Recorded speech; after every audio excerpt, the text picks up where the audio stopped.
engagement as an object. So he certainly has a lot to think about in terms of television. And his first partnership with Jacques Derrida was echographies. So I want to mention a film. I watched it. I basically am using this new Mac that I'm still accustoming myself 1 year later, but I somewhat displaced all the films that I had written up on a Word document. I'll try to find it and send it. I was going to try to send it to everybody. Well, one thing really struck me in this chapter from last week on cinematic time is Stiegler's use of 4 o'clock of Hitchcock. This was done for a TV series. I think it was a British TV series called Suspicion, and it was about a 50-something minute, intervention. I think Twilight Zone also may have picked it up, or Serling did something with it later.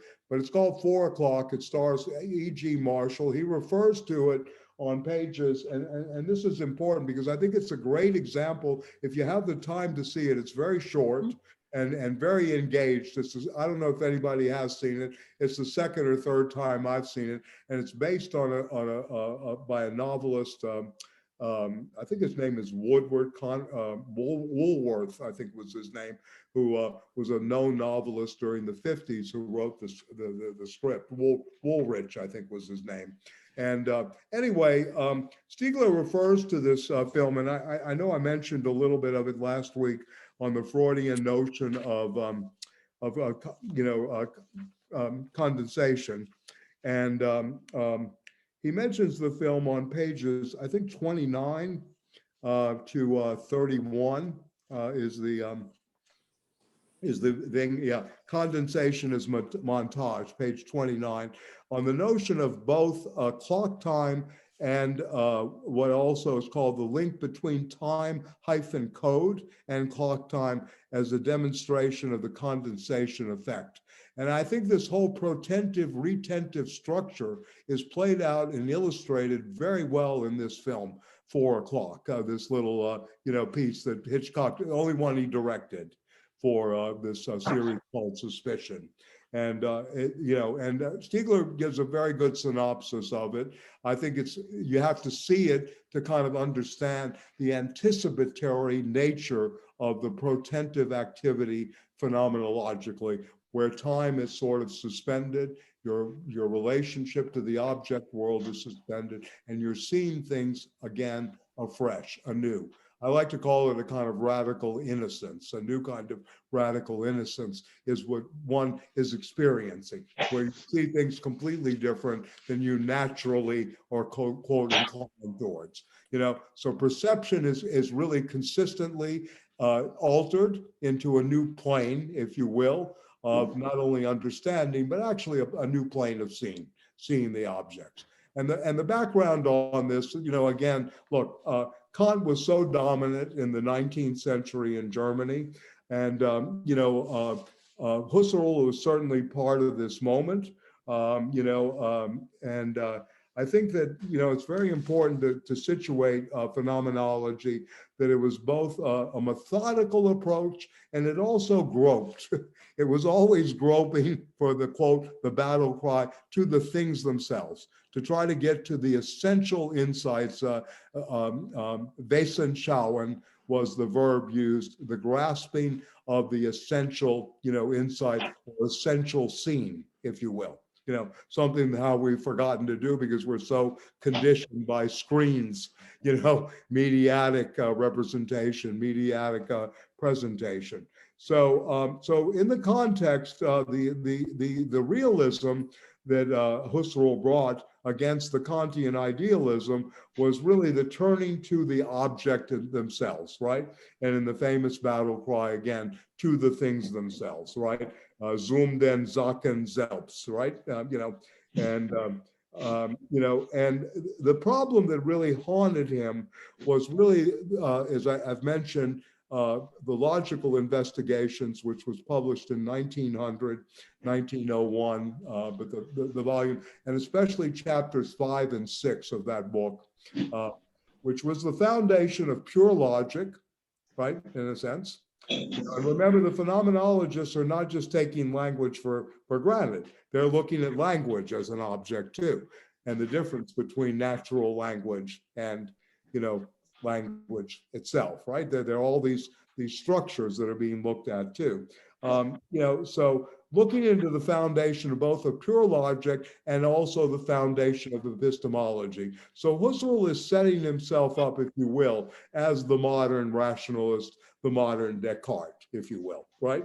In terms of the resolution of certain problems that Kantian dualism left us, right? By getting to the things themselves.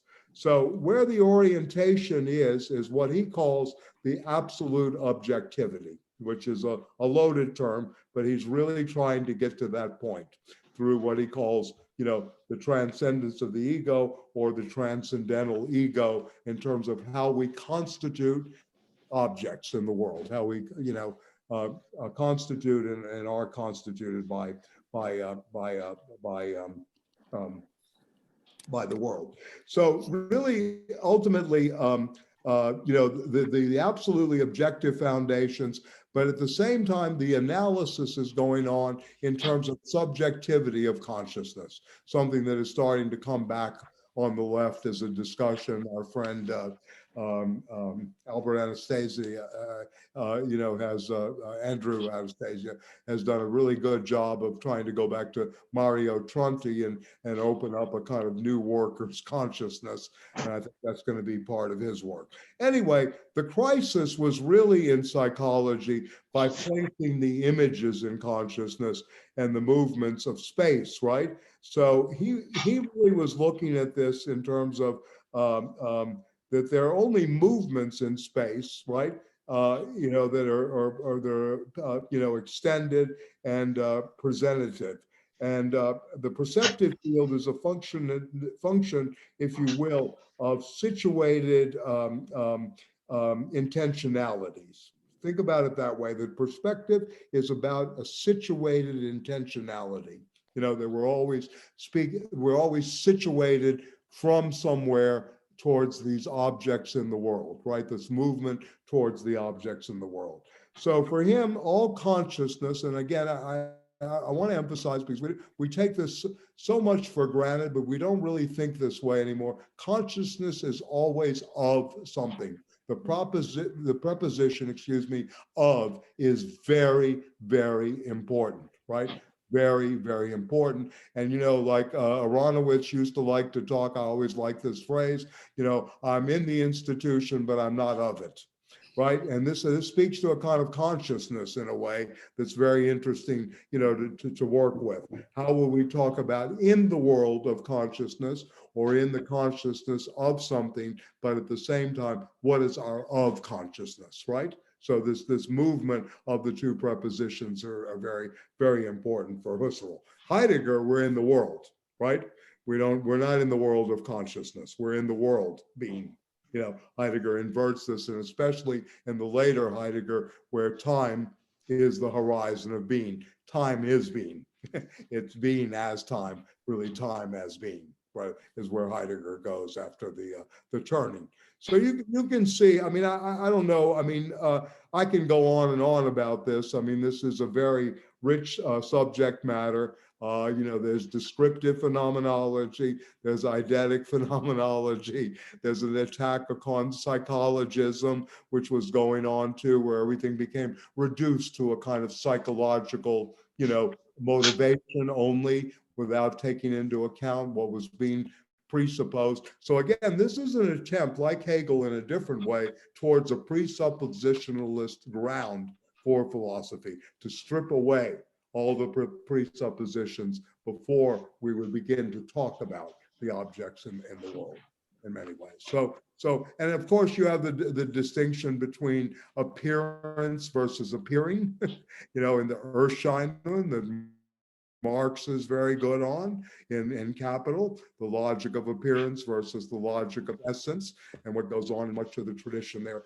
too. So all this has a very much of a, again, this Institute for Radical Imagination if we really had a curriculum operative, we should have our grounding classes in the first and third critique, especially. The second critique is not really necessary, but anyway, it kind of gives you that foundation. Some of the problems that are being worked out of the period of the Aufklärung, of the Enlightenment. This moment of the moral law and the starry heaven, as Kant used to say, about his philosophy. So anyway, I just wanted to open that up. I mean, again, cinematic time for Stiegler is very indebted to this consciousness, Bewusstsein in German, for Stiegler's analysis of cinematic time, and also the internal concept of time. And 4 o'clock, again, of all the films he mentions, we mentioned Kristen wasn't here last week, and Tamara has joined us, but anyway, last week we did a little bit of work. I also rewatched Eclipse, which I enjoyed greatly, especially the opening sequences with Monica Vitti trying to leave her husband and taking a walk with him, and then she goes to the exchange to see her mother, and then the eye contact with Alain Delon. It's a very beautiful Pietro in the film. I mean, he's absolutely right about the temporality of the stock exchange. Billions will be lost in a minute, right? And it's much faster today. But this kind of accelerated time that you see. There's a moment of silence. There's exactly 1 minute of silence for a departed member of the trading floor, and then mere pandemonium after this minute of silence. Afterwards, all yelling and trying to get their trades in, etc. So it's a very interesting. I recommend it. You don't have to watch the whole movie, but it's a great film of the trilogy of early Antonioni. But it's a great example of what he's trying to illustrate here with time and speed, and again, cinematic time through that one. Yeah. So anyway, we'll go back to that. So anyway, I mean, any thoughts about where we are with this section on cinematic time? What I want to do is go back next week. Richard's not here tonight, and he promises to be here next week. And he is a filmmaker, so he can offer some more of his technical expertise to the discussion. So we would go back to chapters 1 and 2, if we will, of on cinematic time and the question of malaise and cinematic consciousness, in which he does extend on Husserl. And I can go more into this. I mean, I promise you, I have at least 350 pages of notes on phenomenology and multiple books here. So I have this for many years. I'm looking at my handwriting back in the day. Anyway, So I mean, some of the themes in phenomenology, for example, going back, description and reduction. The epoche allows you to reduce the phenomena so that you can actually see it and describe it.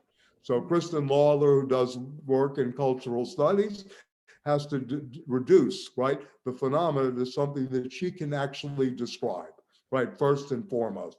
That is what's called descriptive phenomenology, in a way, a very rigorous way of trying not to miss something that you're seeing, right? And then, of course, the motivation, the intentional analysis, right? Then you have to, of course, then Husserl is always good on seeking evidence, right? And of course, objectivity. And then, the rigor that's engaged here. This is a very big ideal. He wrote a text called Phenomenology as a Rigorous Science. For Husserl, philosophy was a science, right? Very, very important. Of course, then you had all kinds of movements, and I'm very interested in this, phenomenology and psychiatry. This was a big movement on the psyche, right? And very interesting approaches. Of course, Lang and others came out of this tradition, but earlier Medard Boss and Ludwig Binswanger in particular. Binswanger, of course, was the friend of Freud's, disagreed with him on many things, wrote a great phenomenological analysis of someone, case study, The Case of Ellen West, about a 90-page case study written by Ludwig Binswanger, a phenomenological description. And it's much more, I mean, to me, Freud, of course, is imposing some theoretical constructs, which he's always reworking, no disrespect at all. But the interesting thing about Binswanger's essay, or case study of Ellen West, is pure description of what she's going through, and Sartre, for example, does this with the emotions as well. So we don't really have a lot of this in the psychoanalytic tradition, this kind of almost pure descriptive analysis, much more theoretical constructs that are put onto something. Lacan actually mentioned, he knew Husserl, somewhat, and he certainly would engage the phenomenology of the transference. He had some stuff to say about that, of what transferential activity. So anyway, he goes on the crisis, the later part, his theories of logic and pure thing. So really, in a way, Husserl was really looking to found a new science of sciences, very much like the Cartesian moment was in the 17th century. It's a very similar motivation in terms of the history of philosophy, to provide a foundation that is secure and stable for the sciences of the moment. Obviously, the uncertainty principle, indeterminacy, as well as relativity of the period and those relations going on. So Michael, very, very active. And I can go over this more. I mean, it's not a course on Husserl, but this is obviously someone that, Stiegler extremely close to, and Derrida, both of them. Yeah, as I mentioned to you, Derrida wrote 2 official books on Husserl, one translation, The Origin of Geometry, with a long commentary. An origin in this case was Ursprung, an originary springing forth, not just a location of a precise site, right, in a sense, but that moment in time where Galileo has the discovery, to kind of recapture that. This is part of that moment. And then, of course, he has, his work on the European sciences too, 1936. And Stiegler knows very well this history, because he's using, and this may be a good entry point into the sociopathology of May of 1968. He knows very well the crisis of the European mind through Paul Valéry, all the way up to the crises of the European science. And this crisis, this value of spirit that he sees in a crisis, hence the language, the lost spirit of capitalism. Not the end of capitalism, not the twilight, not, this sound. Carl, you wanted to say something? I saw your hand go up. Was that Tai Chi exercise? It was a question, not to, send us deeper into Husserl, but I was just interested in terms of, my understanding is that the problem his type of phenomenology has always encountered is the question of the other, and that was, always difficult within his system, although I haven't read deeply, but the I just wonder also how Husserl dealt with the social sciences, Marx.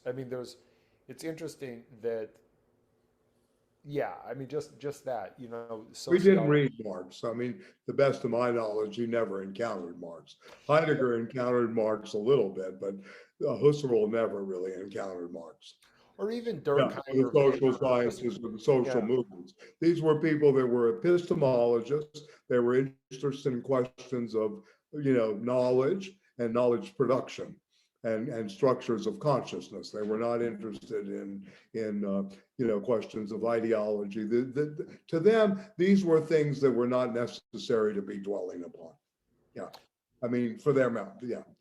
It was a different. It sort of seems to kind of, even Durkheim, it sort of omits a lot of things that happened in between Kant and Husserl. Well, again, I mean, again, they're taking their point of departure, especially Husserl, Brentano, and others of this tradition. And as Patrick pointed out earlier, Dilthey are all taking their point of departure from debates in epistemology and methodology during the 19th century, post-Kantian thinking in Germany, right? These were schools, contending schools that are within philosophy. Yeah. They were not part of movement politics in many ways. Their movement was the movement of thought. They were looking at pure ideation, pure thinking. I'm not saying I agree with this, but I think we have to be fair to their projects, right, and describing what they are. Yeah.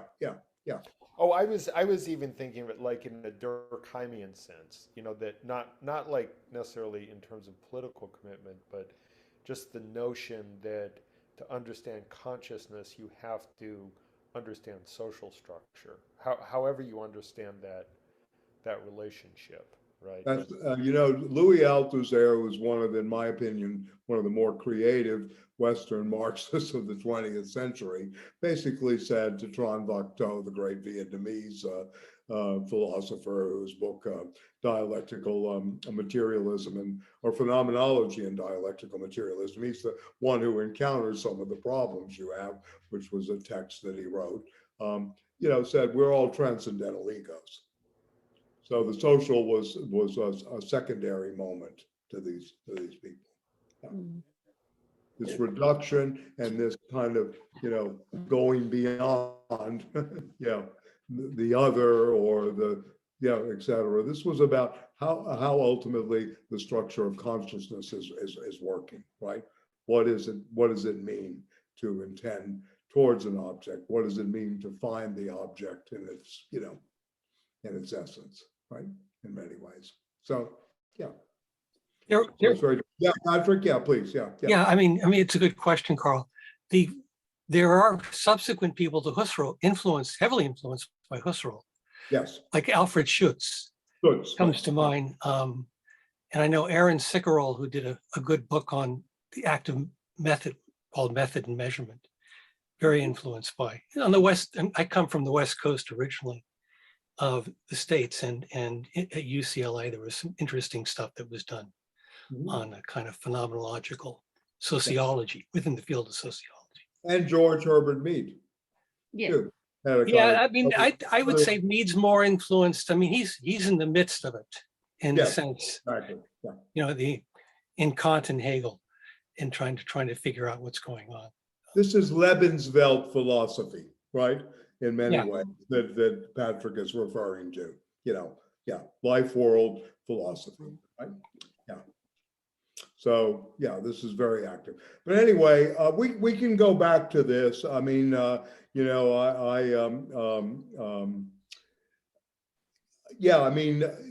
again, this is a very rich methodological attempt to get to, again, the things themselves. It's really a kind of blueprint, if you will, for understanding how we see or looking at how we see. And yes, of course, taken to the social life world by Schultz, of course, in phenomenological psychiatry with Binswanger, Henri Ellenberg, Rollo May put together that book, Existence, I think in the 50s, early 60s.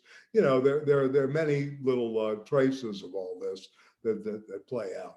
But Husserl, again, he just wrote notes. He kept ideating. I think I told you the story that I had this is way back in the day, but I knew someone who was the secretary to Aaron Gurvich. And she would tell me about how Gurvich, it was actually Christmas time about 35, 40 years ago. But anyway, she would tell me how Gurvich worked. He would just write on paper, put it on top of one, on top of another, on top of another. And this is the way these people's minds were working. They were constantly in this process of reduction, thinking through things, trying to get to these structures. So Gurvich writes a book about the consciousness of science, right? He writes a major book on the theory of science and the field of consciousness. So this is another aspect. So again, Patrick's absolutely correct. There was a whole tradition of those who took this into the social sciences. Husserl never did himself, right? He was more interested in the European sciences. He was more interested in figuring out how modern scientific practice came about and getting to that originary moment, if you will, that internal time consciousness of when this happened. So that, and he's been accused of being ahistorical, although you can really work out a historicity that he's doing so through discovery and invention during a period of time. And it's not an eternal ahistorical moment, right? In many ways. Yeah. So anyway, we'll go back to this, but I want to go on to, unless there are any other questions or thoughts about this, I wanted to go on to what I consider to be one of the most impressive, reflections on the past 60 years, 50, 60 years, of which some of us in this room have had either the pleasure and the tragedies of living through since May of 68. I want to go to this text for a second, and how he periodizes it and what he's trying to do. Stiegler, to go back to Stiegler, who is not phenomenologically pure by any means. He's very different in that way. I'm just saying this is a major influence on him. This phenomenological method, right? I think it's given him a weapon. And he actually speaks of, in the second chapter, and next week I'd like to go there too, the automation of the superego. He talks about finding new weapons for a polemology of spirit, right? So he's looking for new weapons all the time. Yeah, and again, yeah. So anybody else want to say something, and then we can go on to this very rich chapter. Yeah, both through the introduction and it's yeah. No? Yeah, Josh, you want to say something? Yeah, please. Yeah, it just seems like what I took between the two texts was how the cinematic time ended with this notion of television. Yes. And the televisual event. It says it's just that last paragraph says these two televisual effects simultaneously transform the nature of the event itself and the most intimate life of the population. The programming industries have initiated a synchronization that suddenly contains all diachronies that now constitute culture and thus also consciousness. Right. And it seemed like, at first last week, I hadn't paid too much attention to the television aspect of it. But it seems like, that's really that moment when television became this immediate reception seemed to really set up what he goes into in this to me in the Sociopathology 1968 to set up that destruction of the drive of libidinal energies and replace them by the drive-based tendencies. So I mean, just connecting the two texts, I mean, that's it's a good way of doing it. Yeah. I mean, the next chapter, Cinematic Consciousness, begins with television and Adorno and Horkheimer's dialectic of enlightenment. On consciousness again. What it's done, and he calls Hollywood the capital of industrial schematism, right? And this is another interesting part that we can take up next week, but it's connected again to this chapter. So so the pretext, obviously, and he mentions this, is a rereading of Boltanski and Chabello's The New Spirit of Capitalism, a critical reading, right? Yeah, and their claim was the 1968 paved a way for a new age of capitalism, right? And the new age, and I emphasize that too, new age of capitalism. What happened in terms of almost immediate commodification of every alternative practice and other things during this point, right? What he really is looking at, and I'd love Josh to speak to this because I think this is a very crucial aspect and something we've lived with and still live with, is this notion of the artistic critique, right? The artistic critique, that the discourse of May of 68 was a critique of the bourgeois superego, but on the other hand, 68 was also a translation that rose in the surface of a much older subterranean processes, right? That have had operating since the 19th century and have formed a kind of libidinal economy. One that, you know, has the drive that has shaped us, right? And basically and becomes almost symptomatic of the capitalism's loss of spirit. So this kind of moment of the artistic critique and also the Southern translation that goes back. So for Stiegler, in a way, there is no new age of capitalism. There is no new spirit, right, in a sense, in this way, right? And in a way, it's lost its spirit. Yes, Beryl, yeah. Yeah, I'm wondering if other people have read the Colin Campbell, who's a English Weberian text, The Romantic Ethic and the Spirit of Capitalism. And he argues that, you know, Weber was only ever half right, and that Romanticism contributed in the formation of capitalist consciousness from the beginning. And I think one could argue that as a shift to consumer capitalism happens, then that romantic ethic becomes more dominant. Certainly there's nothing puritanical about contemporary capitalism, but there is, I think, a lot of romantic. Right. I was going to No, say that's nonsense. a very good point. Yeah, yeah. No, of course. I mean, you know, we're still in that age, if you will. Yeah. Yeah. Yeah. Yeah. Yeah.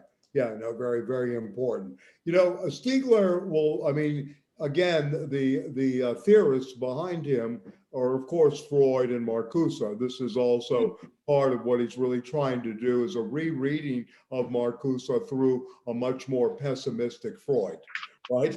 It's kind of interesting what he does here. But I'm really glad you brought that up, because, you know, German Romanticism, since you bring this up, is exactly where Heidegger wants to go, back to Hölderlin. Exactly where Lukács wants to go, right?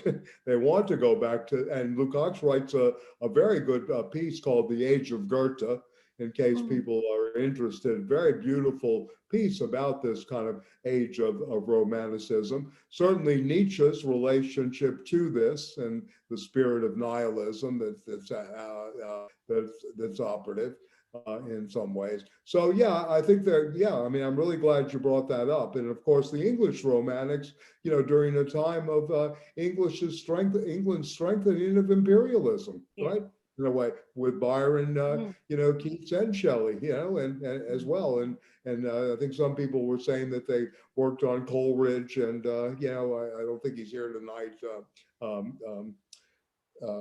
Douglas, but anyway, yeah, I mean, very interesting in that regard too. Yeah, yeah.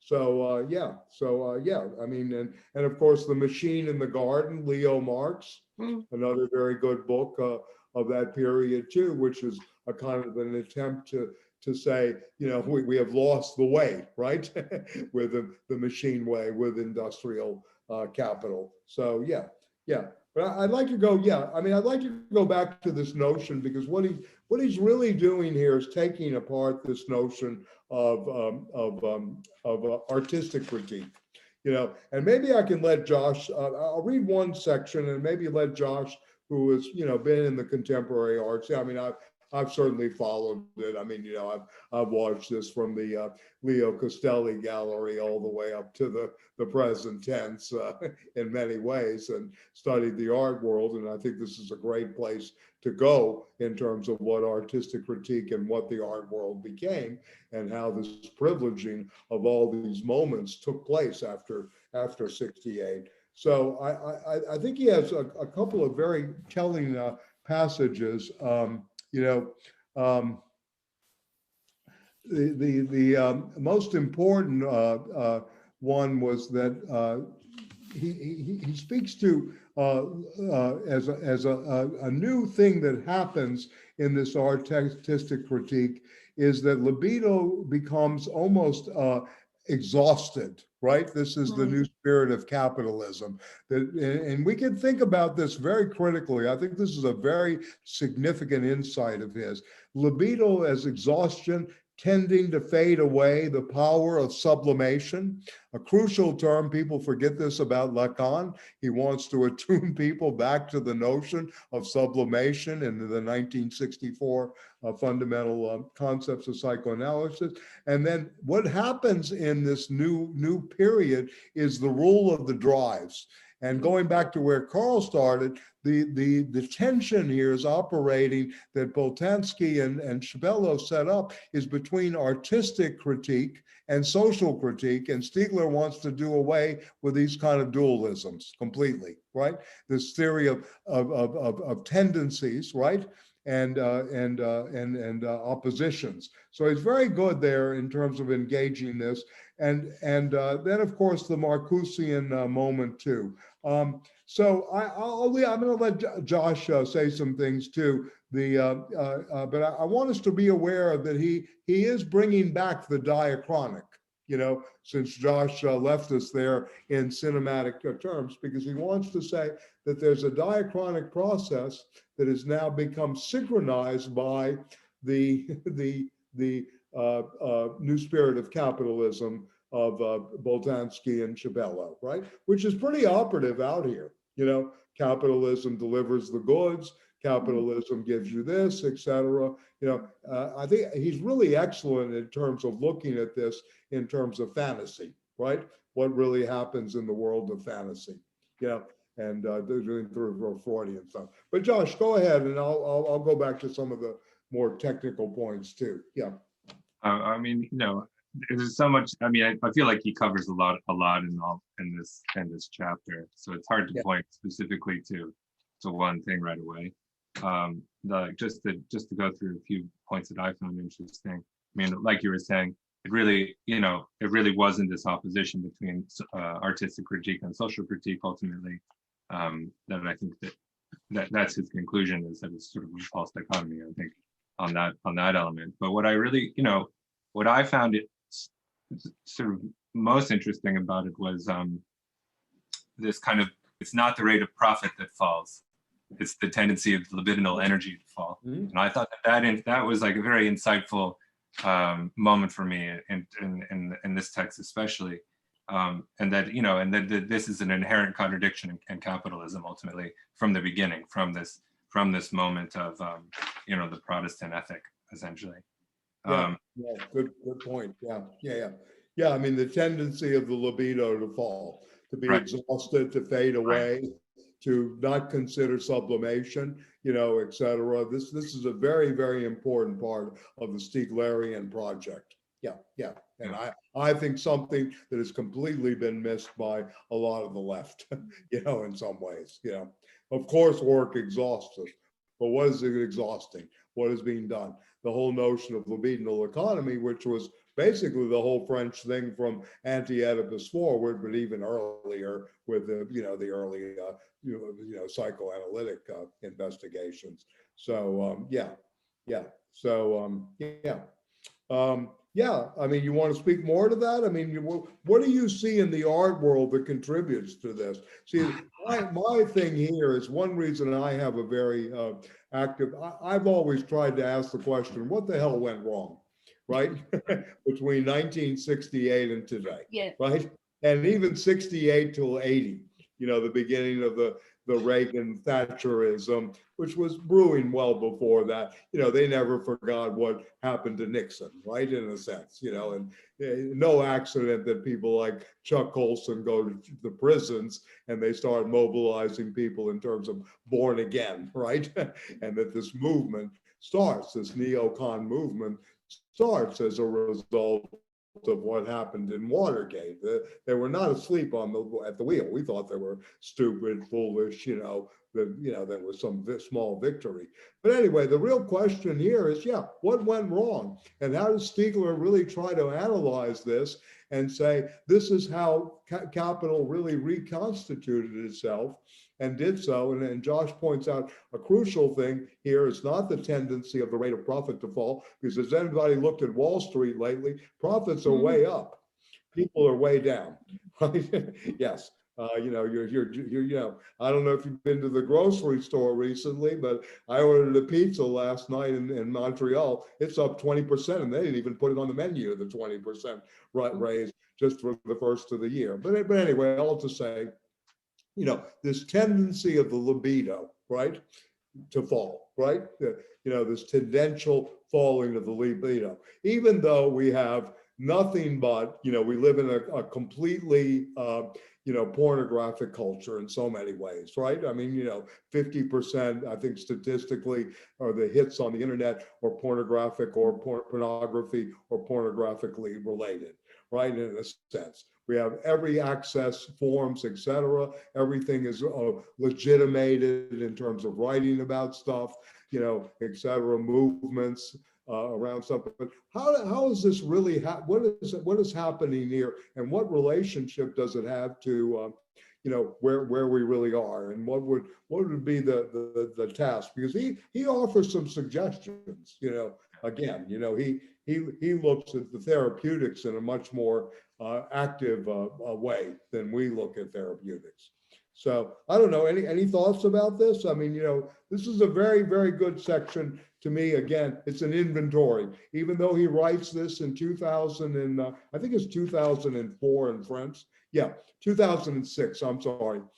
He writes this and it's not translated to 2014. I think it's an excellent inventory of what has happened, right? What happened, right, during this period. Excellent. I mean, I don't know. I'm interested in what you guys think, and or what do you think happened? I have my thought. Of course, I always had the phrase, "Well, that person sold out today. That person sold out today," etc. I keep my little black book of the bourgeois democracy and life learning camps. So Josh knows we have the red book, the black book, the green book for people in the future. But anyway, whatever. That's a Stalinist tendency, if you will. But anyway, I mean, I'm very interested in this because this is about temporality and what I would consider, again, technologies of the body, the political technology of the body, the political technologies of consciousness. All these things that we're trying to engage here in technics and time. How does this technics and techniques really rule here? What has happened? And, television may be a good starting point, but, now we're in the omna and metaverse. Yeah. Jeff, you wanted to say something? I saw you just went on the screen. Yeah. I had a couple of comments. Great. I thought, first of all, I was thinking about this transition. If we went back, there was a phrase at the end of Benjamin in Art of Mechanical Reproduction where he uses the phrase reception in a state of distraction. And I was kind of thinking that phrase forward all the way through to Stiegler and into this other stuff. And it struck me that Stiegler's writing after Benjamin, 60 years of increased reception in a state of distraction, which is kind of like a phrase, hypnosis. Yes. And so therefore, Benjamin can write, the public is an examiner, but is absent-minded. But then when you look at Stiegler in his introduction, he makes the comment that becoming has been disrupted. It does not produce a future. And that's kind of the consequence of another 60 years of this hypnosis. Yeah. And I was thinking about something Carl said, where he thought there was a difference today between what we are distracted by versus what maybe Stiegler saw back at the turn of the century. And I think now we all have our phones. We create our own distraction with our phones. We all have our own things that we look at on the phone. And it's like these elements of distraction of media become more and more personalized and more monitored as we go along. And what do you see as a relationship to libido here? Or do you see a? Well, I think the statistics are that people have less and less sexual intercourse all the time, right, which is kind of a statistical proof of your comment there, I thought. Okay. Yeah. No interest. And so it's kind of, it vitiates the libido in a way, even though 50% of all porn video, internet is like porn, if that's true. Yeah, well, I mean, that's just, I'm just repeating statistics. No, I know it's the same. I didn't go to take the survey, but anyway. Yeah, I don't know. Anyway, I just thought there's a, if you kind of think about this sequentially over time. Yeah, no, it's interesting. And how would you see it, and Carl too, how would you see it differently? I mean, this is a good discussion. How would you see this differently in terms of this, as you say, reception in a state of, or in a space of distraction would probably be more Husserlian too, that the consciousness is already distracted in some way, and we're receiving it this way. How would you see this different than, quote, the turn of the century, which produced such novels as, Man Without Qualities, certainly Breakthrough. I'm talking about the turn of the 21st century. I thought This century. Okay. Stiegler was writing. Now, Stiegler lived till 2020. Did he write about the internet? Did he write about phones? Yeah, he had this. Yeah. Okay. No, he had a very high-powered. I mean, the interesting thing about Stiegler, it was not only just theoretical work. There was a practical institute in the Pompidou Center called Ars Industrialis, Industrial Arts, and they worked very actively on digital technologies and all forms of. It just seems to me that nowadays, with our phones, we create our own. What do we want to be distracted by? I see. Not a mass. Everybody's not watching the same movie or the same sporting event anymore. Right. And yet, with the phones are all monitored, they're tracked, we're getting advertising. So there's a dispersion of distraction, so to speak. Yeah.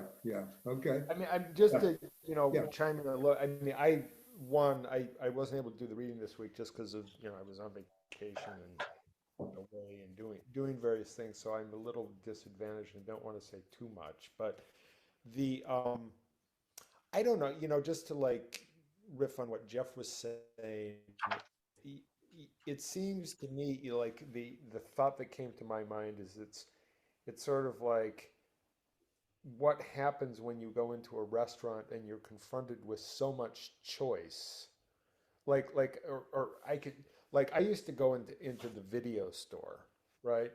I want to watch a movie tonight. It's Friday. It's been a long weekend. Go in the video store and I'd walk around. And everything I could see, unless I had something in mind, right? It was like, well, that looks good, but maybe there's something I'd like better. Well, that looks good, but maybe. And after about half an hour of this, I would just get like sort of exhausted and I'd say, fuck it. And I'd just leave. I would not rent a movie. And I used to do that a fair amount. And so I think it's kind of like something like that, but rather than, it's almost like, I'm not articulating this very well, but it's sort of like what we have today is such a proliferation, right? That it almost becomes impossible to invest in anything specific, right? We live in kind of a whatever culture.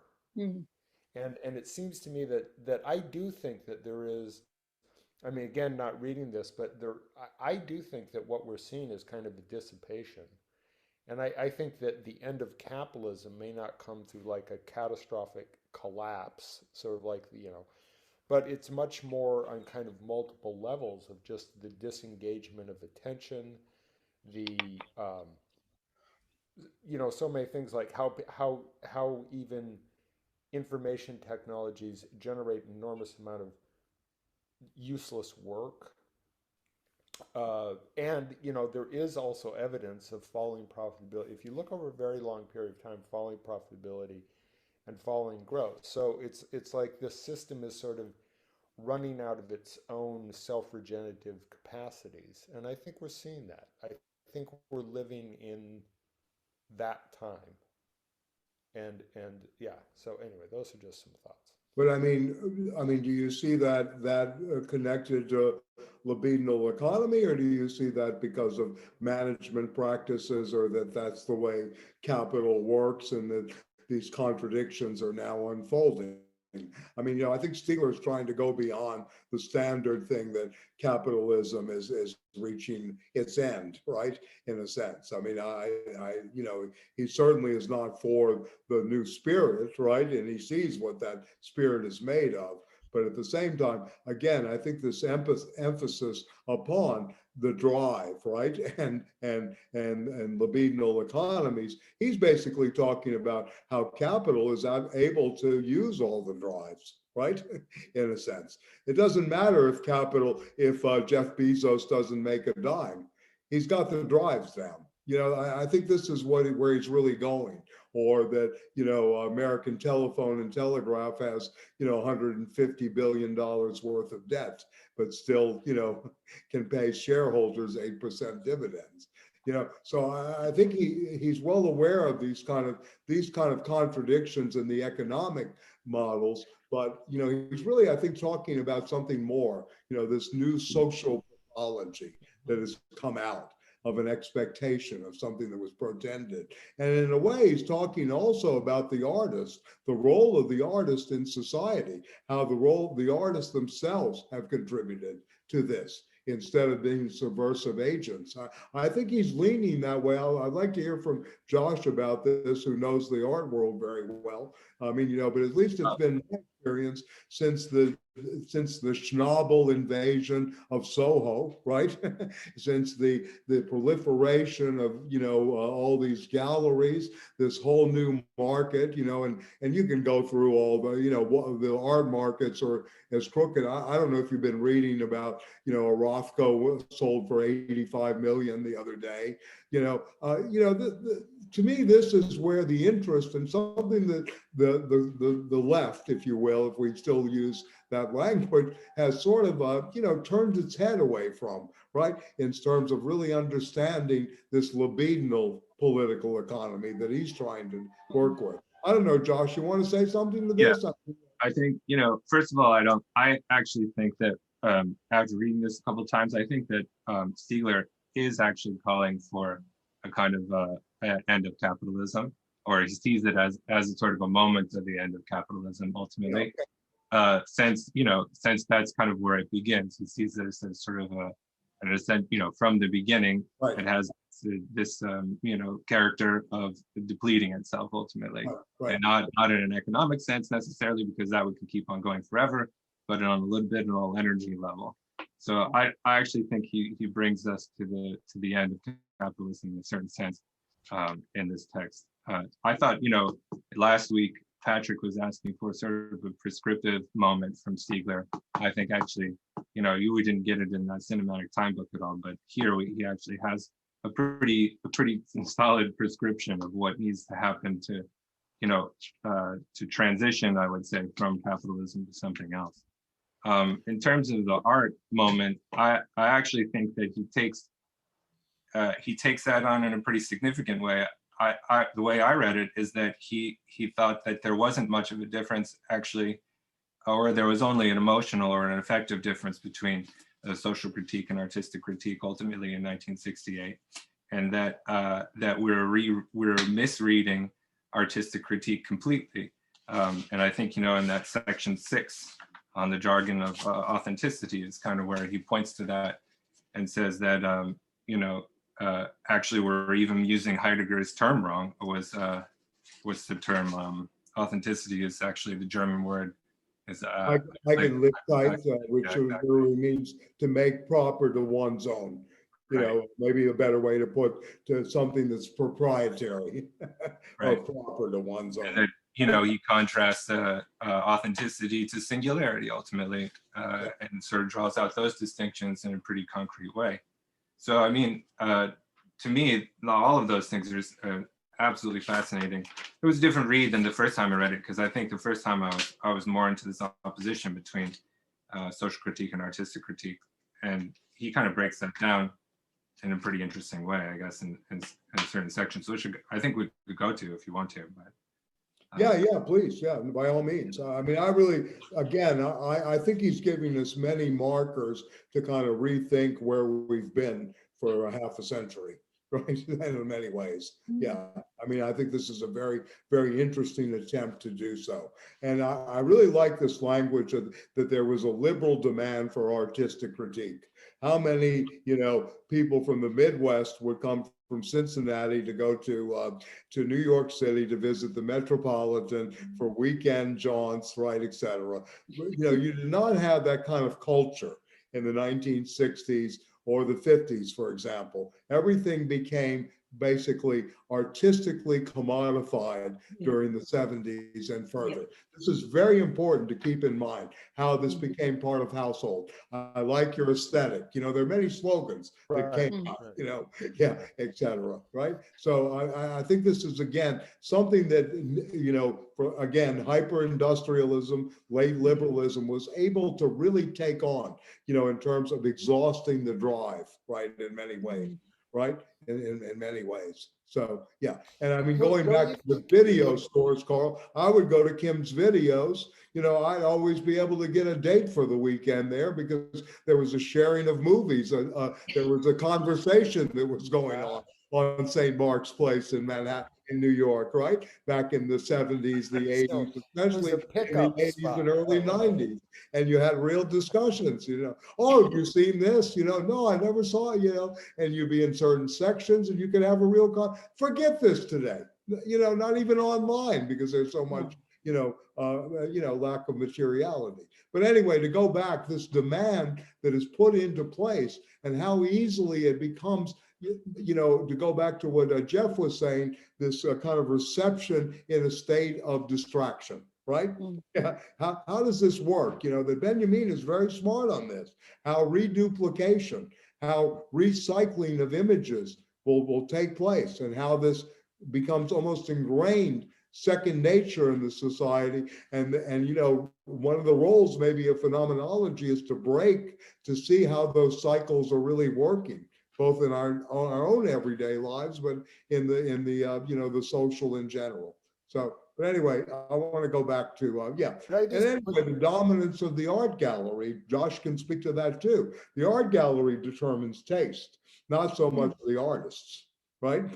This is another thing. Since the Castelli moment, right, in the art world, since the beginning of the art critic from Greenberg to Rosenberg, etc., this has been determined in a very different way than it was by the generation of Picabia, you know, Picasso, George Braque, etc. Very different way of looking at this, as well as families buying their way in. I mean, the Schnabel family is a very wealthy family from Houston, Texas. He's not the most talented person in the world, you know, in my opinion. You know, I mean, he's good technically, but anyway, that's another story. Yeah. I mean, so go ahead. Yeah, Josh, you want to say something? Yeah. You know, I'll just say that I don't think that Stiegler actually makes this kind of point ultimately. But what I will say about it is that you know, I went to go see the Surrealism show at the Met, which they had a hard time saying the word communism at all in any of the texts, which was truly remarkable. But then, you know, I went with Rachel, and then we went to this incredible show, and there was all this complexity, and you know, I was reading all this stuff, looking at all the pamphlets that they made. I mean, it was really a dynamic moment. And then we went into the into this sort of modern section where they had the Rothkos and the rest of it, and it was remarkable. And I did, and Rachel said it. I mean, I didn't think this immediately, but she was like, it does make you wonder if it was all a conspiracy actually, because it's like there's none of the complexity and the sort of like, you know, crazy and real like politicism that was happening at that time, you know, and then you just walk into this room of massive abstract empty shapes, which I have loved all of my life, I have to say also. But after seeing that show, it did brought into question. Conspiracy. I hear you. And there, you know, our friend Dennis Rowe, who's not here tonight, has written a book on this. Yeah. If it plays on the Serge Guilbeault, you know, how New York stole the idea of abstract expressionism, right? Which is, you know, a kind of way which you're speaking to, and how abstract expressionism was, you know, used by the CIA to keep journalists and others. They had all this influence in this. Well, I don't know, you know, yeah. I mean, yeah, this, yeah. I mean, this is where interesting. real discussion. But I hear what you're saying about the surrealism, which is amazing because Breton liked to play Stalin to baptize Trotsky in the movement. You know, they had all kinds of role plays around communism, and most of them were communists, including Aragon. You know, I mean, most of these people were either party members or went and fought in the Spanish Civil War as lefties, right, or as anarchists together. So I mean, it's amazing that that's left out, right? It's just artists. It's just the imagination at work. Never a political imagination or a radical imagination. It's just the look at this, right? Yeah. They were more ready to say anarchism than communism too. Yeah, They only said they only the one, I think I saw maybe one time, and it was a reference to Trotsky. You know, there was somebody that was had a problem with Trotsky at some point, so they said that in reference to the communism in the show.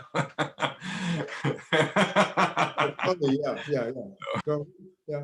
Want to say something, Tony? Yeah, I mean, there was one part of the Boltanski and Chiapello critique that was really compelling to me, and it was exactly that. It was this this moment in time, I guess the 70s, maybe early 80s, where bosses and, you know, corporations were thinking of ways to make work more aesthetically pleasing, right?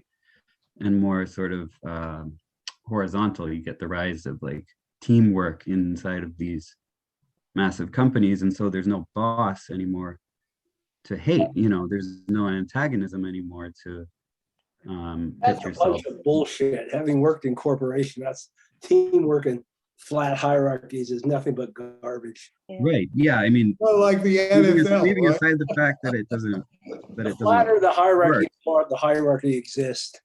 Yeah. Yeah, of course. I mean, I think that's part of their point, and you know, the point that Boltanski and Chiapello make, and I don't see it necessarily as in conflict with this idea of the sort of exhaustion of the libido or the drive, because once it's a team and there's nobody, you know, there's no, I mean, in theory, Jeff, you know, is pointing out that it's bullshit. Once there's like no boss to hate, the sort of all the investments are like in your head or whatever, or amongst your team, right. Or like, you know, in this way that like situates all of your desires, your competing desires as the antagonists, yeah, right? Or something like this, right? Yeah. So we force responsibility down and put compensation up. Right. Yeah. One thing I was thinking, maybe somebody who's younger can answer this. Do young people still talk about selling out? No, I do. I mean, I do, but I don't think it's. Yeah. It's not used. In fact, I think the average amount of the Ivy League students, the people that are coming out of the Ivy League, they will expect to work 25 different places in their life. This is the expectation. They will hop from one job to another.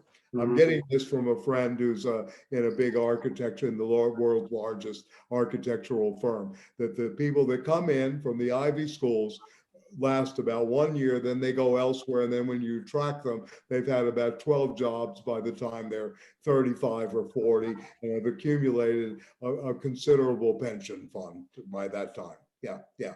And this is part of that generation. But also, that is a smart strategy, because if you stay in a company for a long time, you're going to play with 3-4% salary increases every year, and you've got to jump to another company to get a big boost. Right. So that's fast. No, they figured that out. Yeah, definitely. Yes, absolutely. Yeah. I mean, Anthony and Jeff, I think you're onto something, Anthony. Both of you are. There was a point in time in late 60s, early 70s, that this whole notion of flexible specialization came in. Yeah. And, you know, the example was used for the Toyota car factory in Fremont, which has subsequently become a Tesla factory, but that's another story. And the work out of Harvard, well, out of business schools in general, Shoshona Zuboff wrote a book called, I think, what is it? Work in the Age of the Smart Machine or something like that. Somebody might And yeah, before her book on surveillance capitalism. well, but it's interesting because she's very positive about the introduction of technology, Right. because what it's going to do is it's going to not eradicate, it's going to reduce the hierarchy within the workplace. We don't no longer need middle management. That process can be forced down to the level of the workplace. This is Zuboff's argument in this book. Right. But what happens is that as this works its way through, what happened, the old patterns of division of labor, everything are reinstituted, which Jeff talked about. But, in my teaching, this was one of the things, part of the reason why I retired when I did, that was being introduced into the workplace is the digitization of evaluation, not simply students, which was basically the nose of the elephant under the tent. It also is imposed on people who work as well. This is in public schools, public education, K through 12.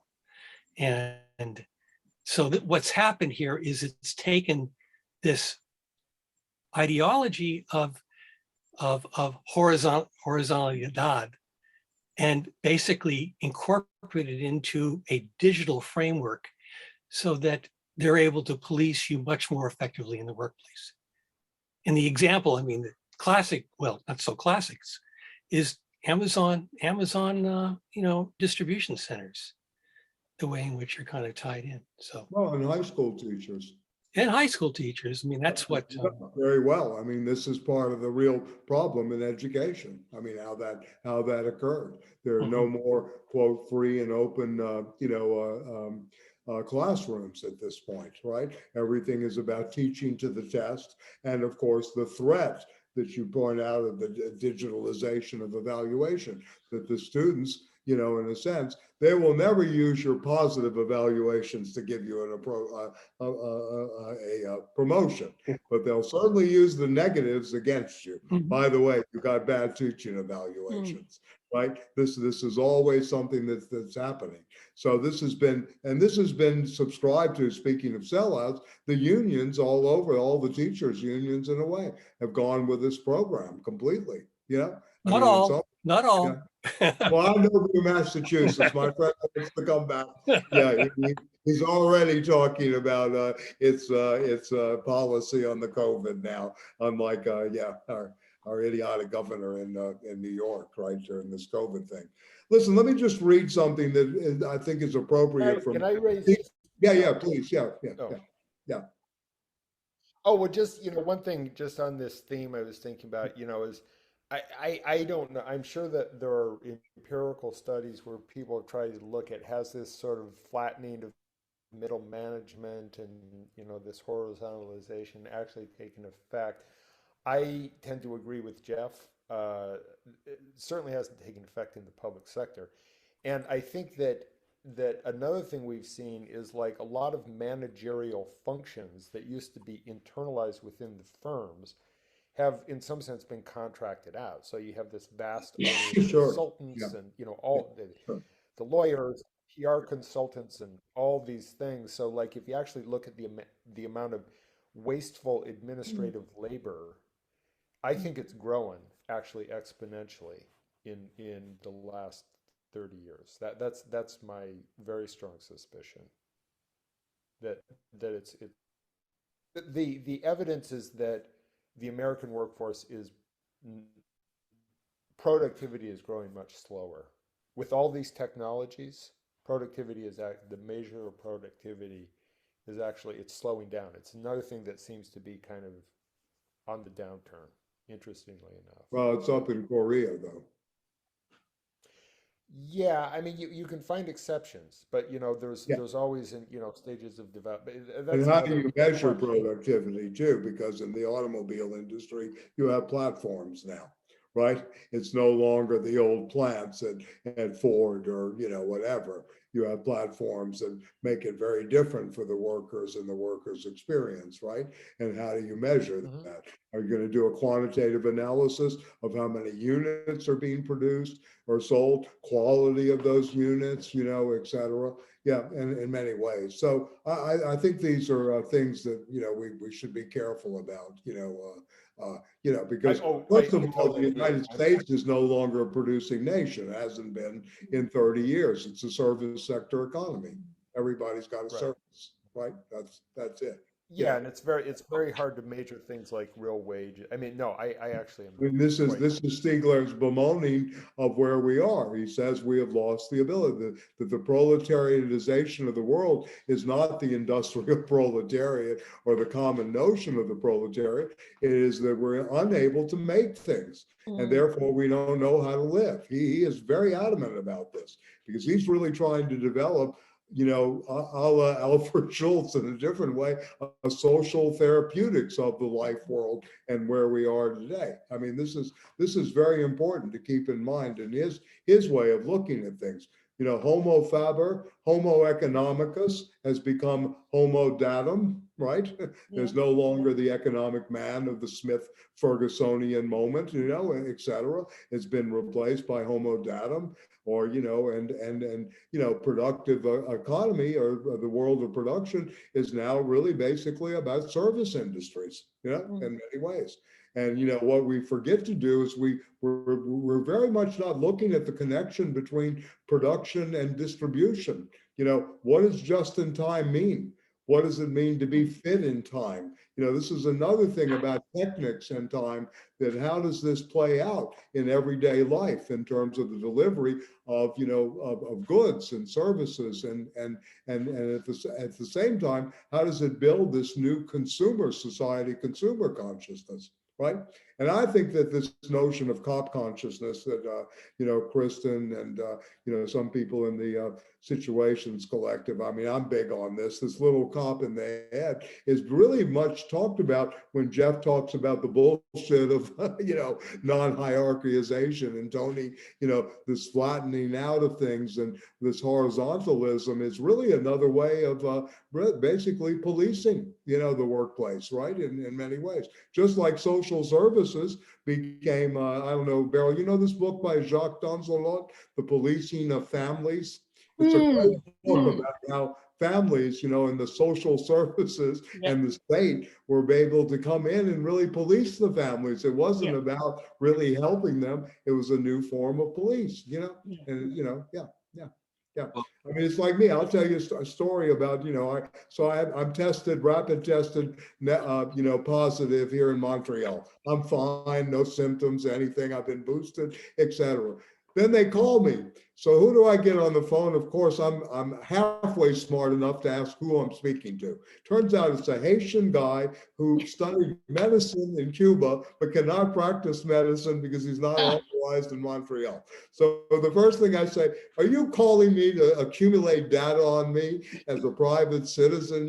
We get into a whole thing about this. And I said, why don't we really talk about this in a real way? What are you really calling me for? You don't care about my health. You don't care about making this a better public health infrastructure, et cetera. So we had a great conversation. I'm going to put this in the notes. I said, oh yeah, the police will be at the RCMP will be at my door tomorrow. But anyway, we had a really good conversation about this accumulation of data that's going on constantly. And I think Stiegler's very, very aware of this, right, in many ways. This is why he, again, and I think Josh is absolutely correct, there's not a division between the artistic and the social.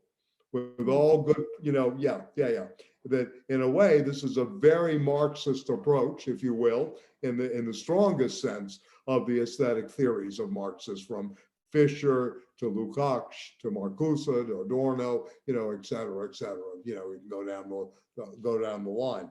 But anyway, I just want to read one section here real quickly that maybe speaks to what we're doing.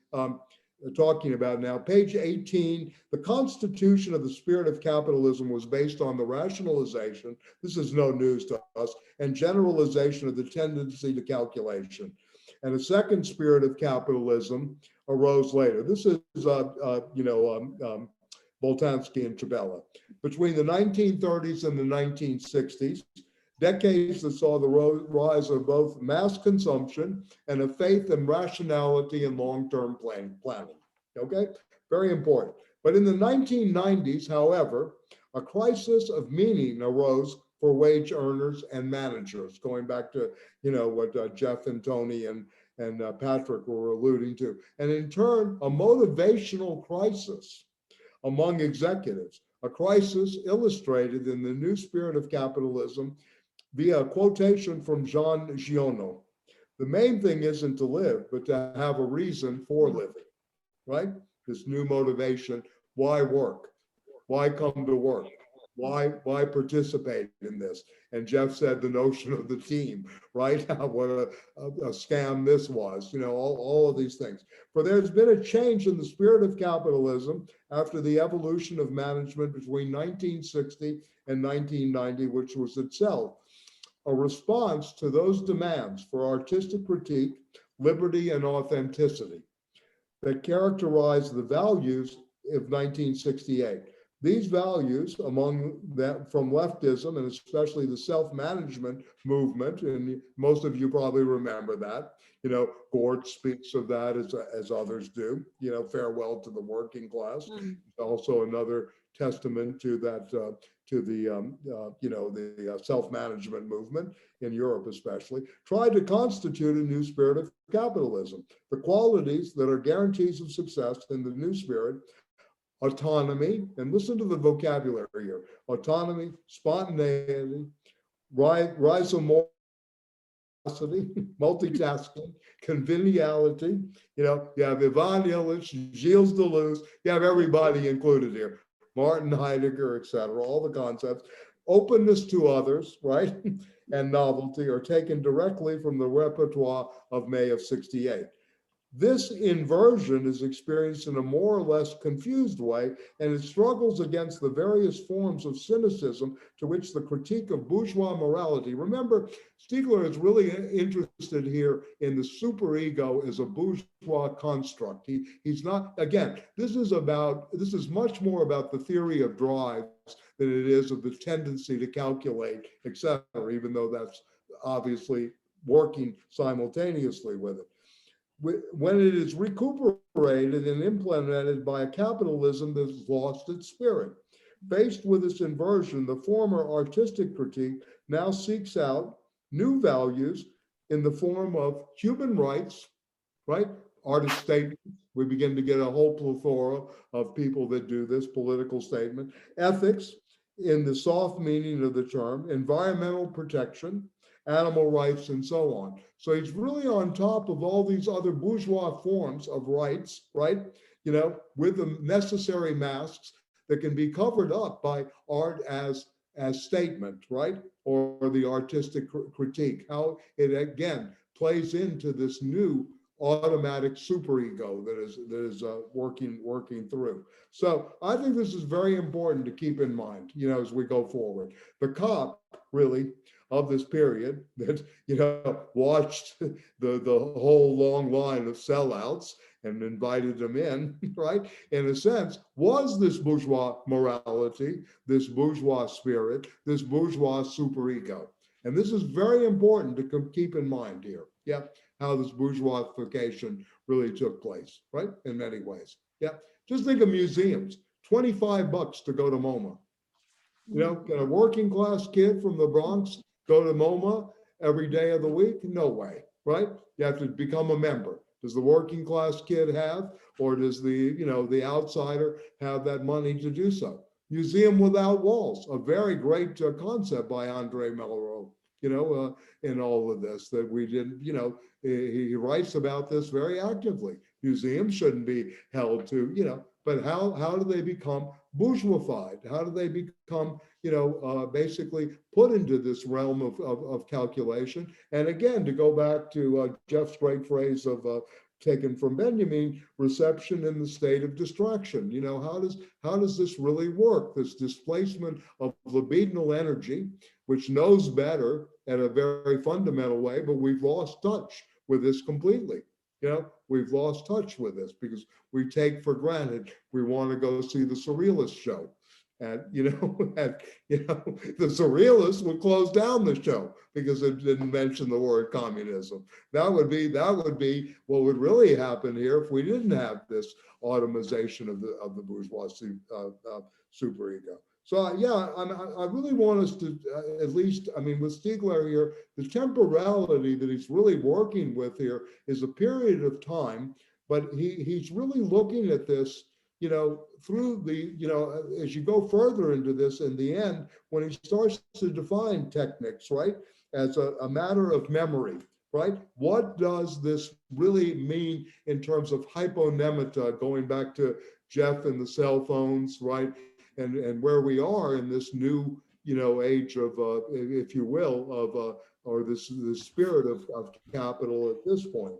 And he goes all the way there. He's going to talk about this, the matter of memory, right? Right?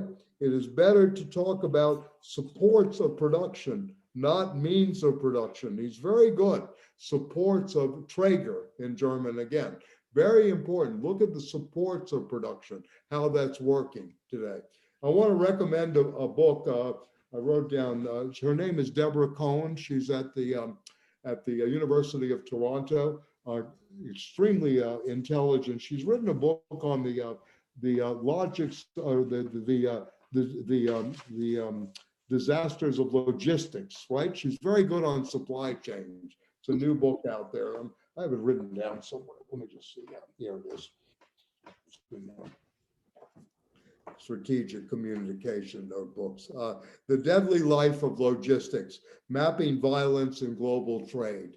And this was, she published this in 2014, and it's good. Yeah, she's very, very good on this, these notions of looking at supports in production and this relationship of production distribution that we really miss so many times. We don't really look at distribution as actively as we should, in a way. So she's doing good work in this. COWEM is her name. Yeah. And very good on the supply chain issues. This came out because of border closings during 9/11. That was her point of departure and her interest in this. Yeah, Jeff, you were saying something? To me, I use my own experience where yeah, sure. Boeing outsourced so much that on their new airplanes that when they had a problem, there was no one in the company that knew how to build an airplane anymore. Art Stiegler would sit down and have 5 drinks with you right now. He wants the whole story. The wings were built in Japan, avionics were built around the world, and they gave out more and more of the airplane to China and other countries, so they would buy airplanes. But when you had a crisis like on the 787 and all the other, nobody knew what to do because all the top executives were from supplier management. Right. They weren't engineers. They weren't. Yeah. No one knew how to make an airplane. So. Yeah. Okay. Well, we need to write Deborah Cohen. We have empirical. I gotta get that. I gotta read that. Yeah. Good. Great. Yeah. Anyway, some other thoughts. Again, I think really the question here is how art was used to keep a revolutionary consciousness, radical imagination at bay throughout, even though art was always supposed to feed that, right? And especially in the 20th century, right? As we look at it, how was it used in this libidinal displacement, et cetera? Since, Freud always said we must lay down our arms in front of the poets and the artists, right? Yeah. So, this is a very interesting question to me. How did this happen? How does the gallery take over? How does, the world, how does music be taken over by Spotify and all this kind of stuff? What is really going on at this moment in terms of, the artistic critique and the social, and how is that to be confronted? For Stiegler, this is all part of hyponemata.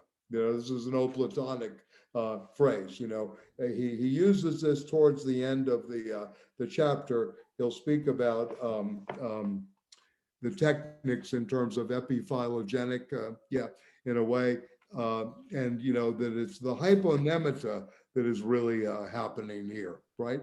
Technics and the supports. This is page 39.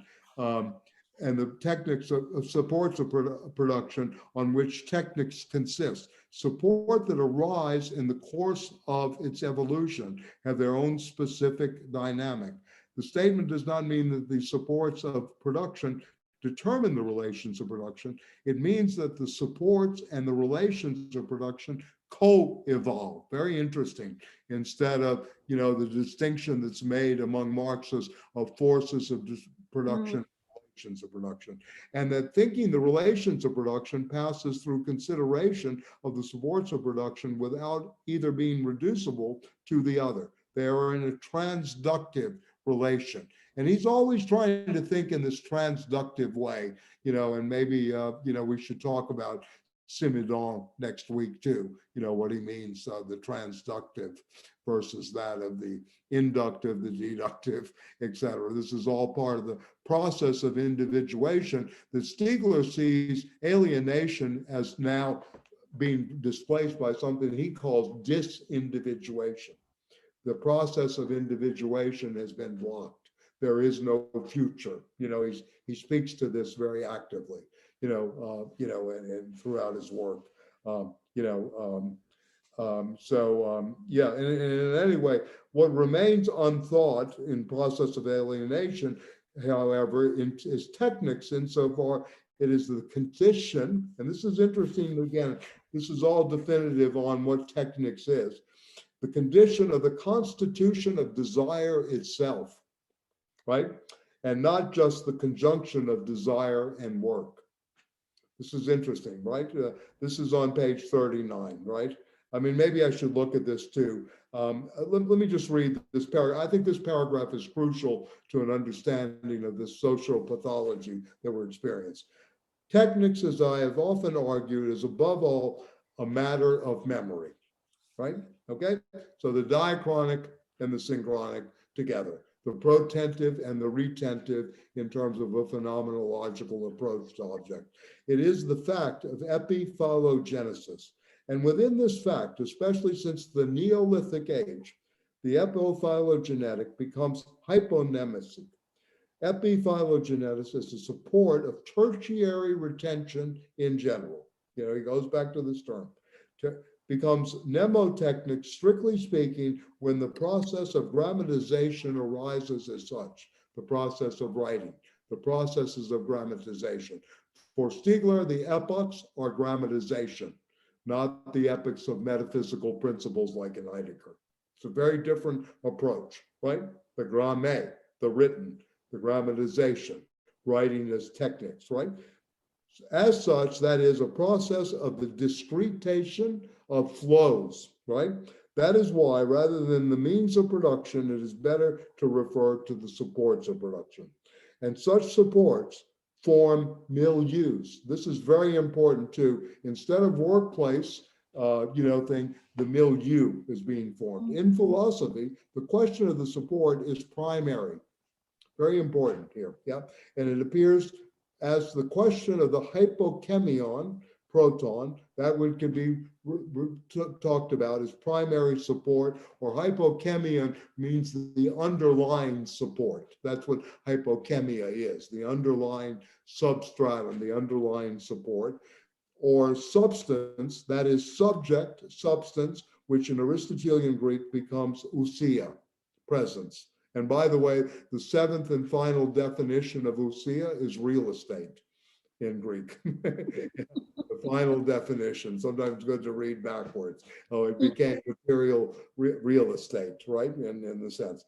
It then becomes the question of the subject first, the subject of the enunciation, I would suspect the French says, statement, in its relation to predicates, or in other words, the logical subject, then the subject of enunciation, that is a metaphysical, psychological subject, and as the origin of modern ontology conceived as mathesis universalis.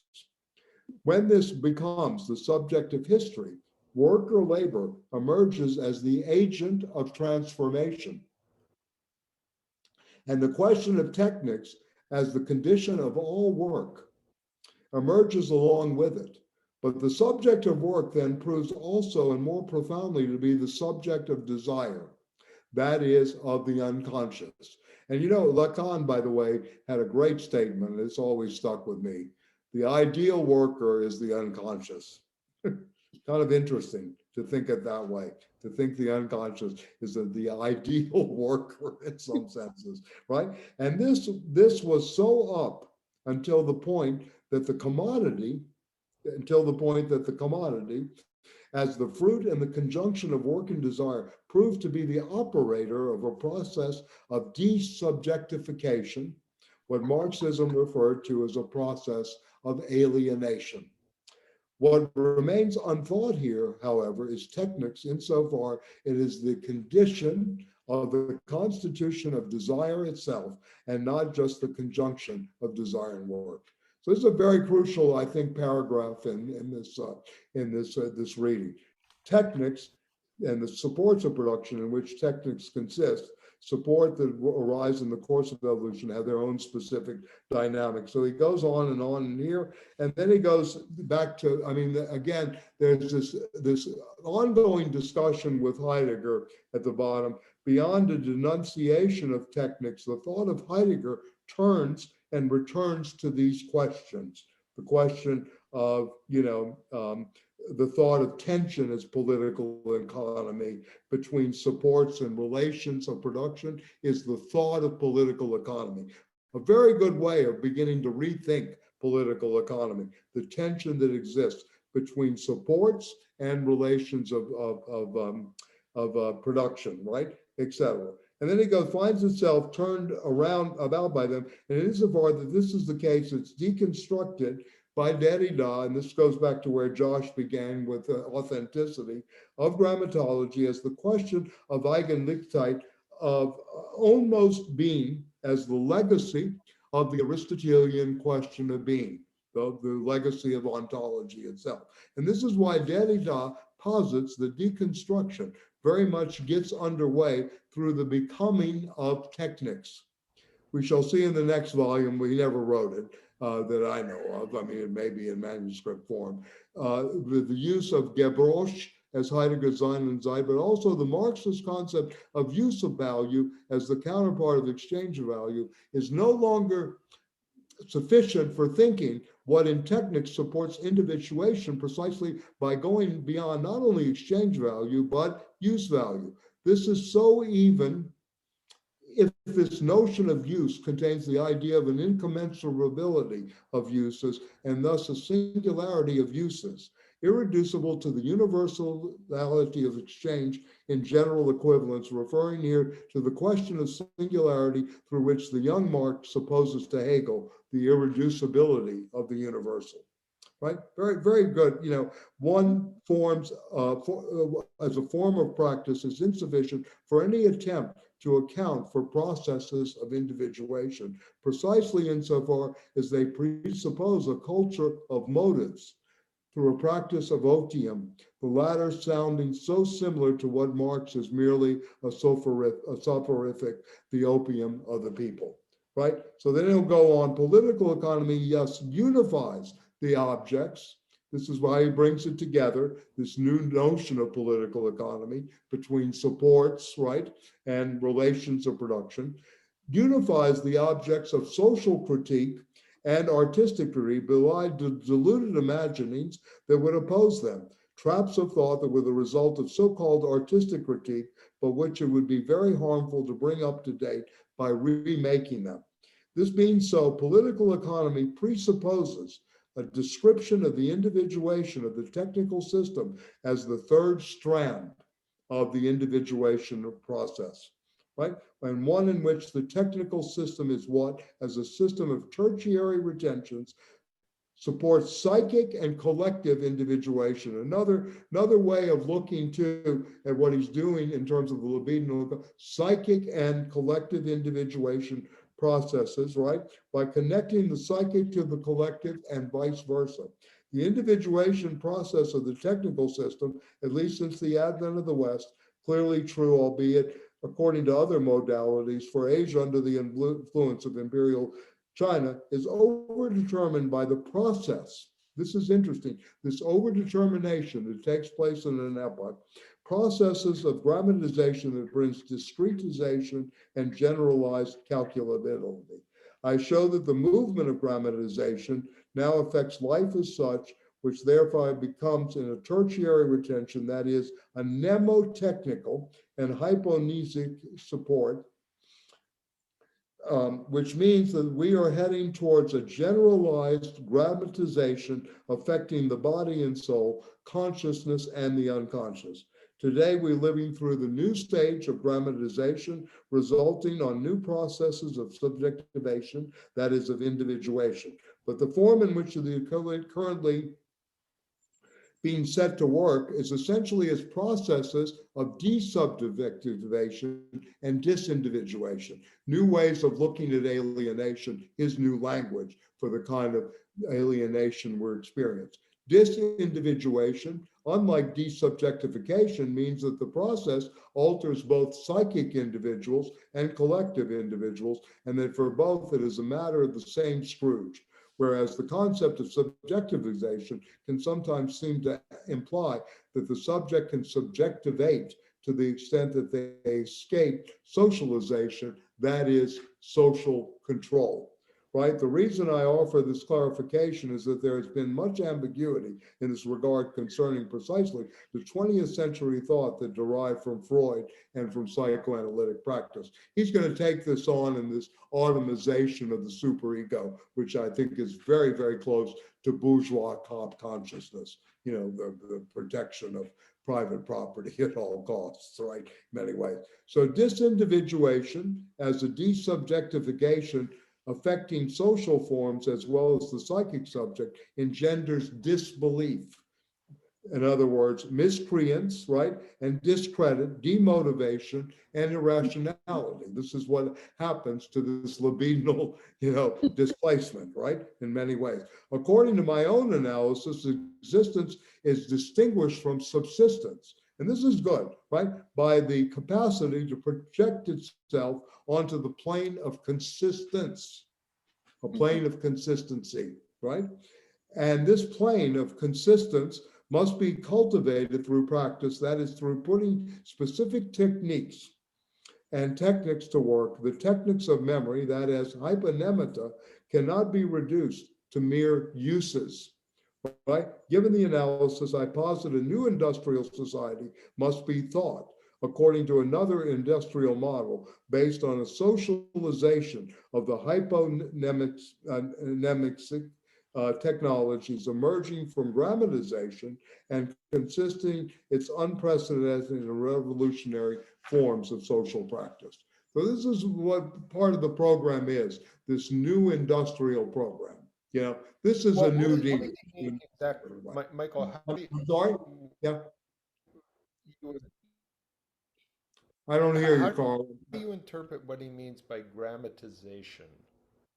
Well, he's talking about how do you writes a book, a Grammatology. How do you interpret what he means by grammatization? We're being written. We're not, as Lacan said about himself, I am a poem that is being written. We are being written. We're this process of grammatization constantly. We are the written subject. We are part of that trace in terms of history, right? Yeah. This is what he's doing here. He's looking at ages, if you will, of grammatization. No longer, I think I've done this, epochs like Heidegger has the epoch of the one, right? That morphs into the epoch of natura, then epoch of self-consciousness, and now we're in the epoch of the Gestalt and the technological. Yes, of course, Stiegler will agree with this, but he'll go back further and say, no, we're in a new age of grammatization. In the beginning, in this default was the writing. That's the originary techniques, in a sense, right? In many ways. So, yeah. So grammatization is how we're written and how that plays out in our, historical, evolution, if you will, or what it does in terms of revolutions, right? And I mean, one can look at this historically and talk about Gutenberg Galaxy into the writing machines of today, the artificial intelligence that writes, and what is this use of techniques that, hyponemata is used. Hyponemata is surface memory. It's memory, it's secondary. The tertiary and tertiary, how do we use this? How do we use this today?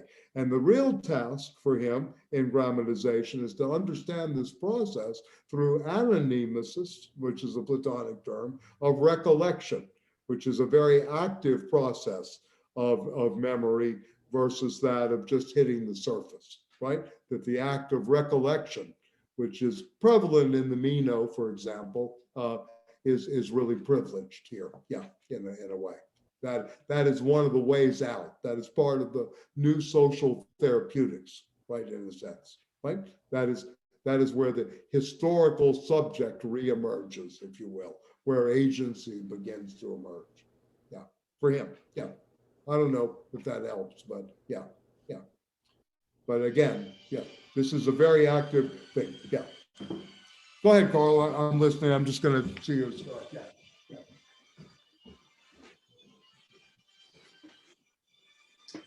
I found that the last chapter there is basically just a summary of the whole text in more philosophical language. Like all of those terms that he uses, individuation, are explained like in different sections, basically. And then that's just a long philosophical summary, basically, at the end.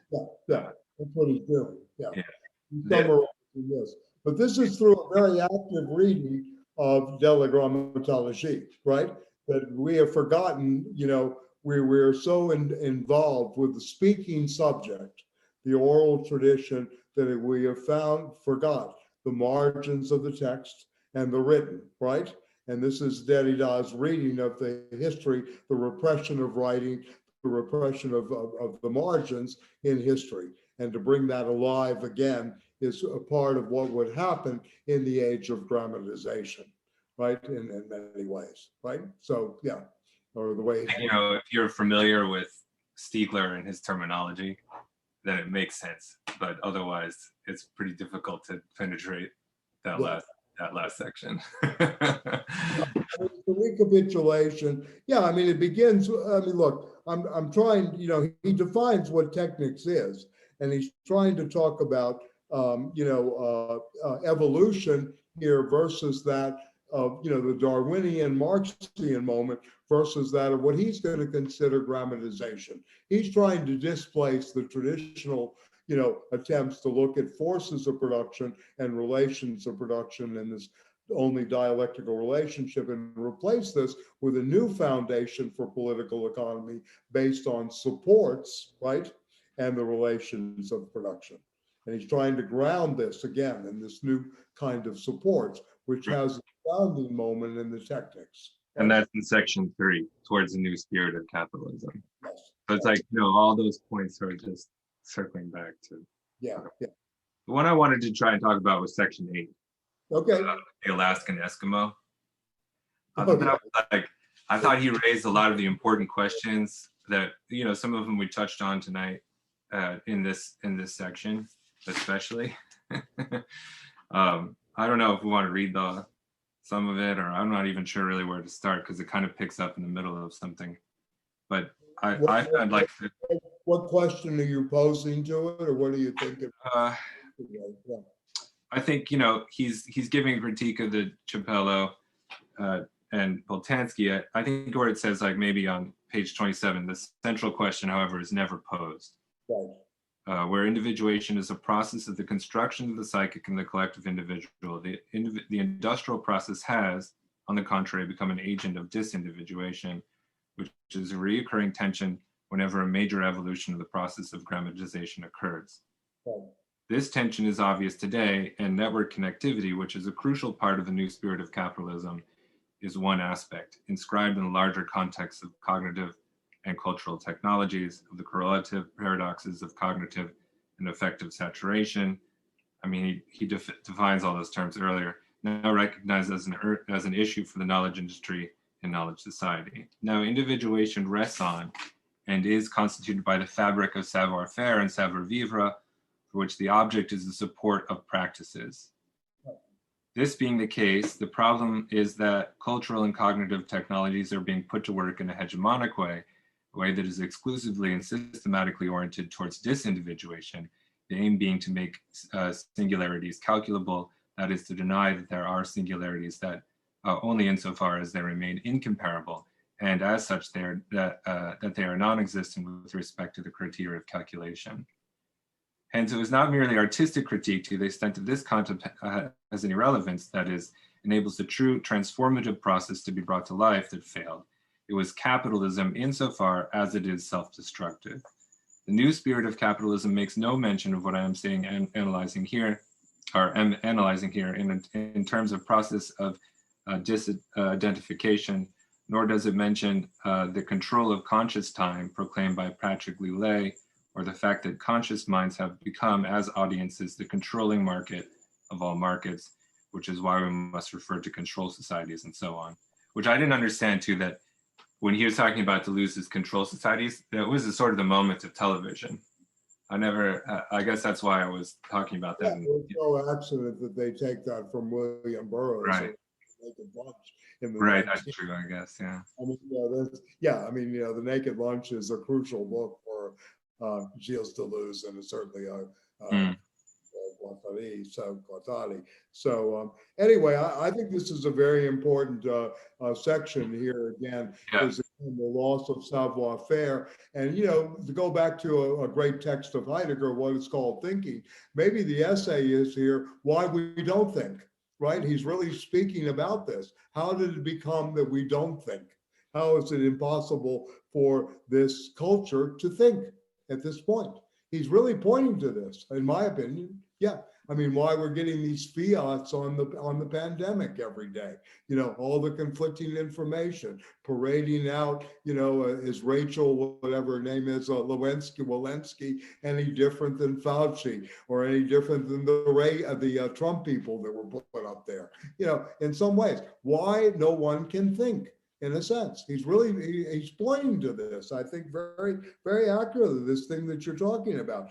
The network, crucial part of the new spirit of capitalism, is only one aspect inscribed in the larger context of cognitive and cultural technologies, of the correlative paradoxes of cognitive and affective saturation, right? Now recognized as an issue for the knowledge industry in knowledge society.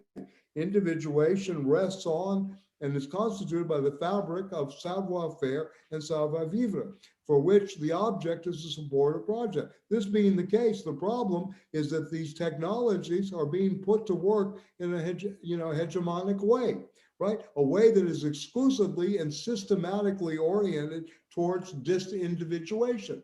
It is meant to not only alienate you, but disindividuate you, right, in a sense. And it might not be conscious by them. To Heidegger, it wouldn't be conscious. This is not part of a grand conspiracy by Mr. Gates and Mr. Zuckerberg. They're overdetermined in this, in the way that this thought pattern has happened in this, quote, gestalt called technology. Right? What do you understand by disindividuation? What he understands by it, not what I, he is. No, but like, what do you think he's available to you? You can't think, right? In a way, we're really going back to, again, I love the phrase that Jeff brought up earlier. It's a reception, right, in the state or in the mood or in the attunement of distraction. That's constantly what's going on. What does Facebook do? What does TikTok do? What does Twitter do? What are all these things about today?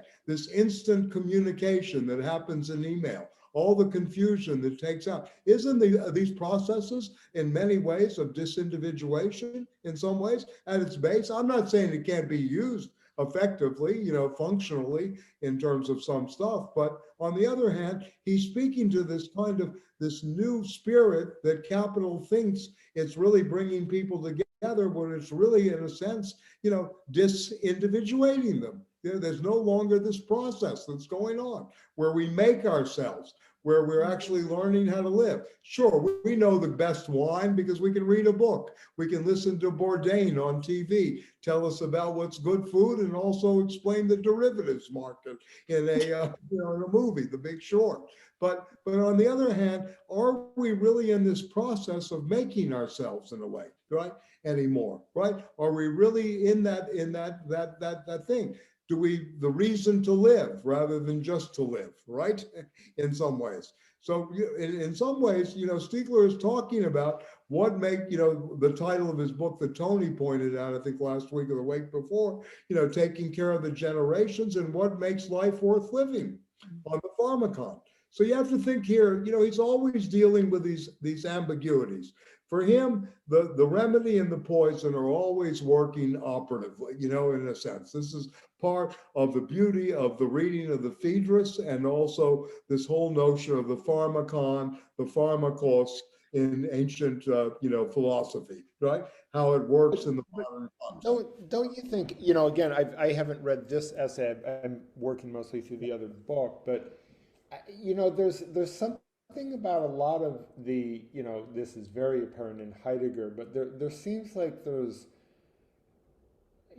all this talk about what's being lost, individuation, and maybe there are new forms. I think there are new forms of subjectivity that are emerging that might be, outside of some of these frames of reference. So if the frame of reference is a certain conception of individuation we make ourselves,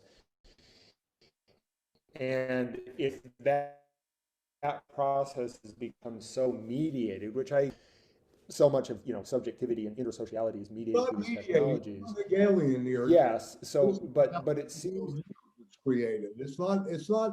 Well, I mean, passing through is in the sense of what I mean by mediate is what we're doing right now. You and I, we're all having a discussion, and it's being transmitted through the Zoom in this case. That's what I mean. Or when we text one another, or people text and then they tell each other about something you go look up online, and that's their social interaction. But I guess I don't know. It just seems to me that there's a real reaction in a lot of this stuff, rather than trying to understand it in some sense in its own terms. To what? The reaction to what, though? I'm kind of interested. But it's reaction. It's always being counterposed to what's lost. And it seems to me that, one of the things I've always loved about Marx is that he's not very nostalgic about anything. It's like what is being opened up, what is being liberated. Are there new forms? Like when I'm around, the limited time I'm around younger people, like teenagers, early 20s, they do seem very different than when I was that age, and not all of it seems negative. And I do think people are thinking, and I do think they're asking questions. And I don't know that all of a sudden we've entered an age where nobody can think. The 50s, the 1950s was not exactly a great decade of critical thought, and neither was the 1980s. And I don't think that this has anything really to do with technology per se. It seems like, I don't know, I guess I'm just, based on this discussion, I'm not quite clear. Do we really think less, or is it just that we've lost the capacity to make ourselves through collective action, and that people have lost any faith or ability or belief in that kind of collective process, right? Which is a different way of making oneself, right? It's not the individual making themselves in this kind of bourgeois context. Anyway, those are just, thoughts I'm listening to this. Mm-hmm. Yeah, I don't think Stiegler has any nostalgia operating here.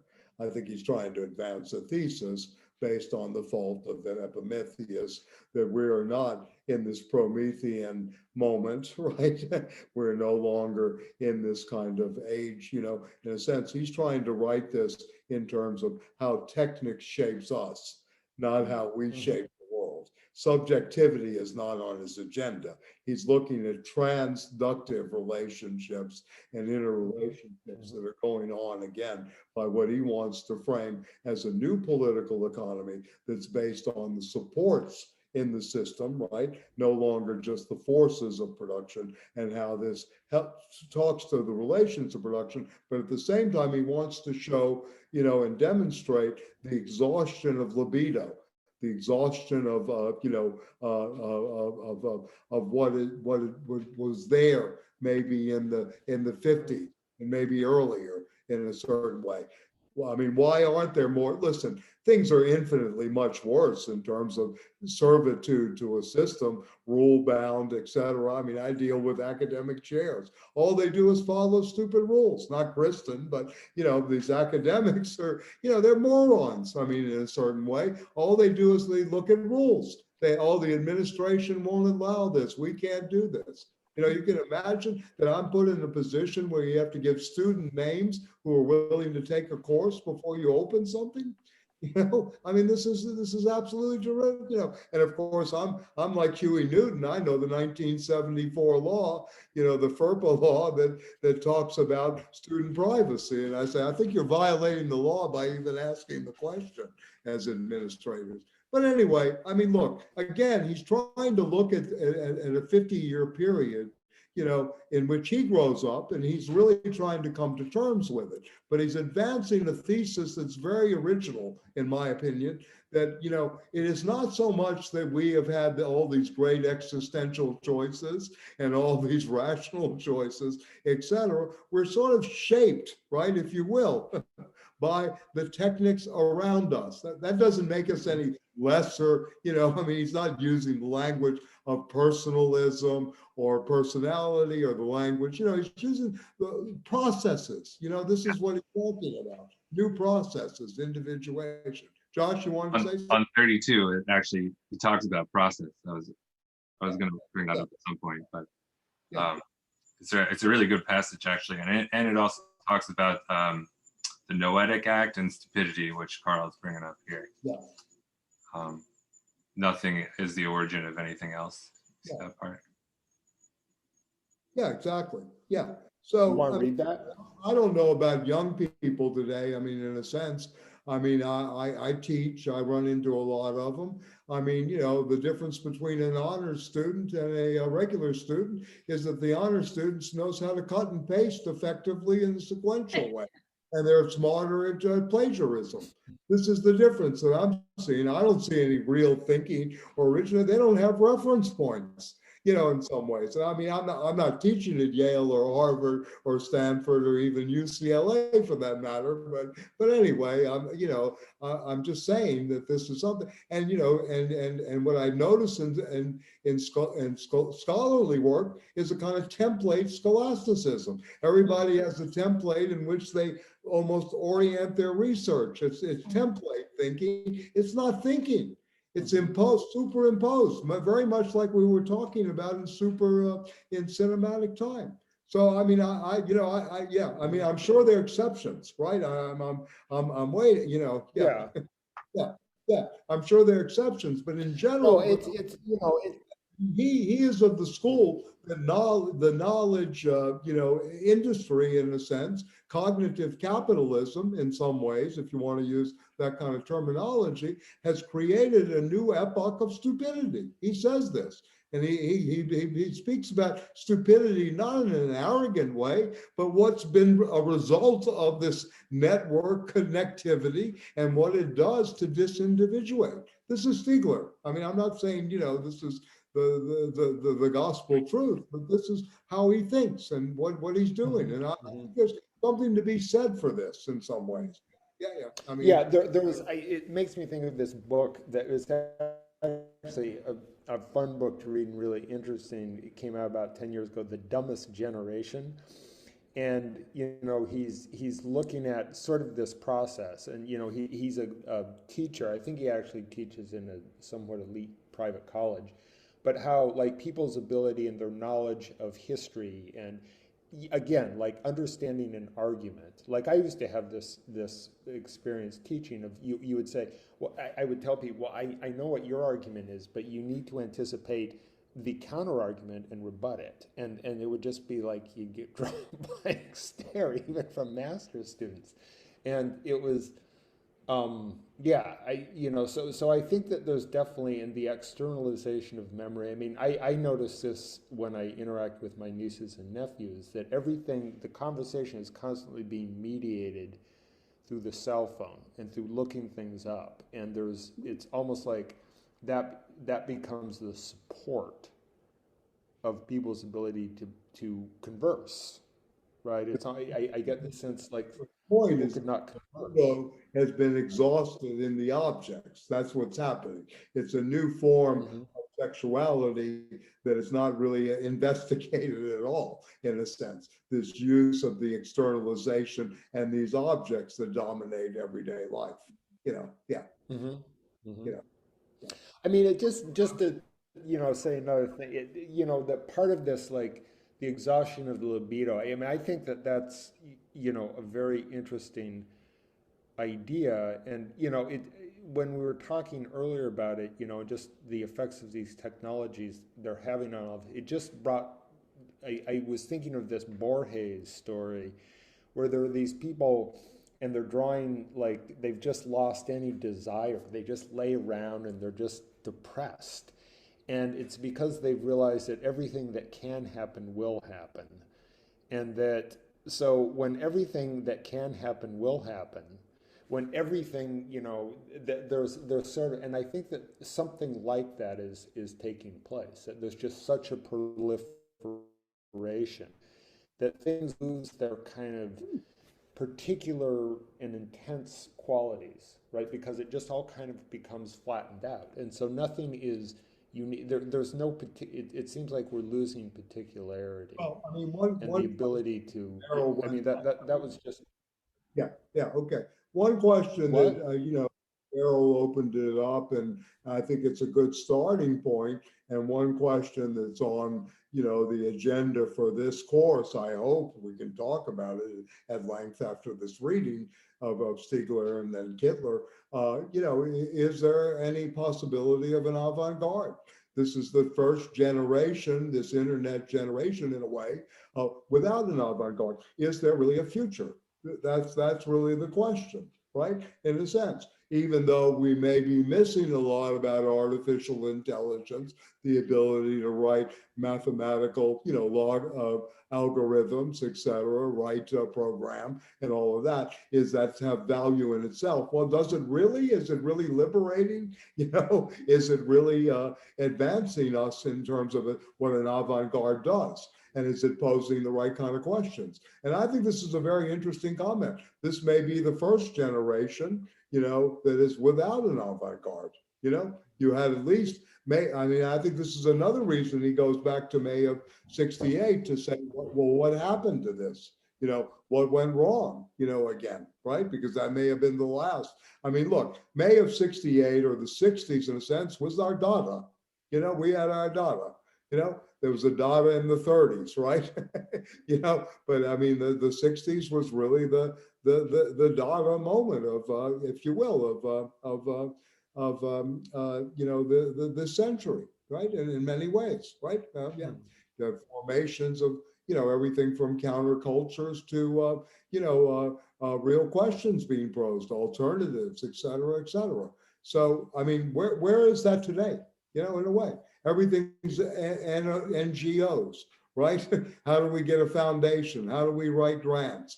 Think about everything that's transpired vis-a-vis that of alternatives that were being presented 50, 60 years ago, or possibilities, I mean, what happened to people that, why don't we have mathematicians who can figure out the logarithms on the markets and disrupt markets, exchanges, stock exchanges? Why aren't there people like the old Communist Party used to say, go work on Wall Street and make us a lot of money, and so we can, get revolutionary projects underway? I mean, these are very real questions to me. I mean, I don't know. I kind of think this way. Yeah, no, I agree. I mean, so where is this? And, you think about the left too. Where are the left in terms of science and mathematics? I mean, I have this thing called SET, as a new thing, science, ecology, and technology, instead of STEM, science, technology, engineering, you want to put ecology into the equation. I mean, where is that ecology of mind that is able to really deal with, this kind of transdisciplinary approach? And I mean, in many ways, how we've been written, how we've been over specialized in so many ways. And so this generation does not have, I promise you this, I've been around a long time. This generation coming up, they may be very good at specific mathematics or specifically in what their fields are, et cetera. But in terms of the broad range, no way, of what was. No, I agree. Yeah. There's not that comprehensiveness or that ability. I'm not being arrogant saying this. There's just not that approach. They're not educated that way. They're not making connections between the whaling industry and Herman Melville's fiction, right? Or, slavery in Herman Melville's fiction, or the rights of man being the name of a ship in Billy Budd. And why is he not on that ship anymore? Why has it become the Belleponte, instead? So, I mean, these are very, very important, things that are going on. And I think Stiegler's aware of it. He doesn't frame it that way. He's looking at this in terms of, what has happened to the animatic quality of real individuation. That's really the thing. How do you recollect, right? What is it, if you want to use Saussurean language, the diachronic. If you want to use Jemselfian language, what is happening to the plan of immanence, right? This the organization of immanence, etc. What is happening to immanent critique too, in a certain way? And his immanent critique also at stake here, what he's trying to do in terms of Boltanski and what does this notion of critique mean today? How people say you're being too negative, right? You criticize too much.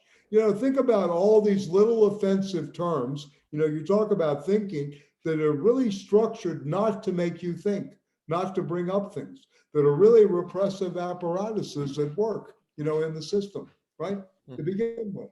Yeah, you're talking out of place. You're interrupting, right?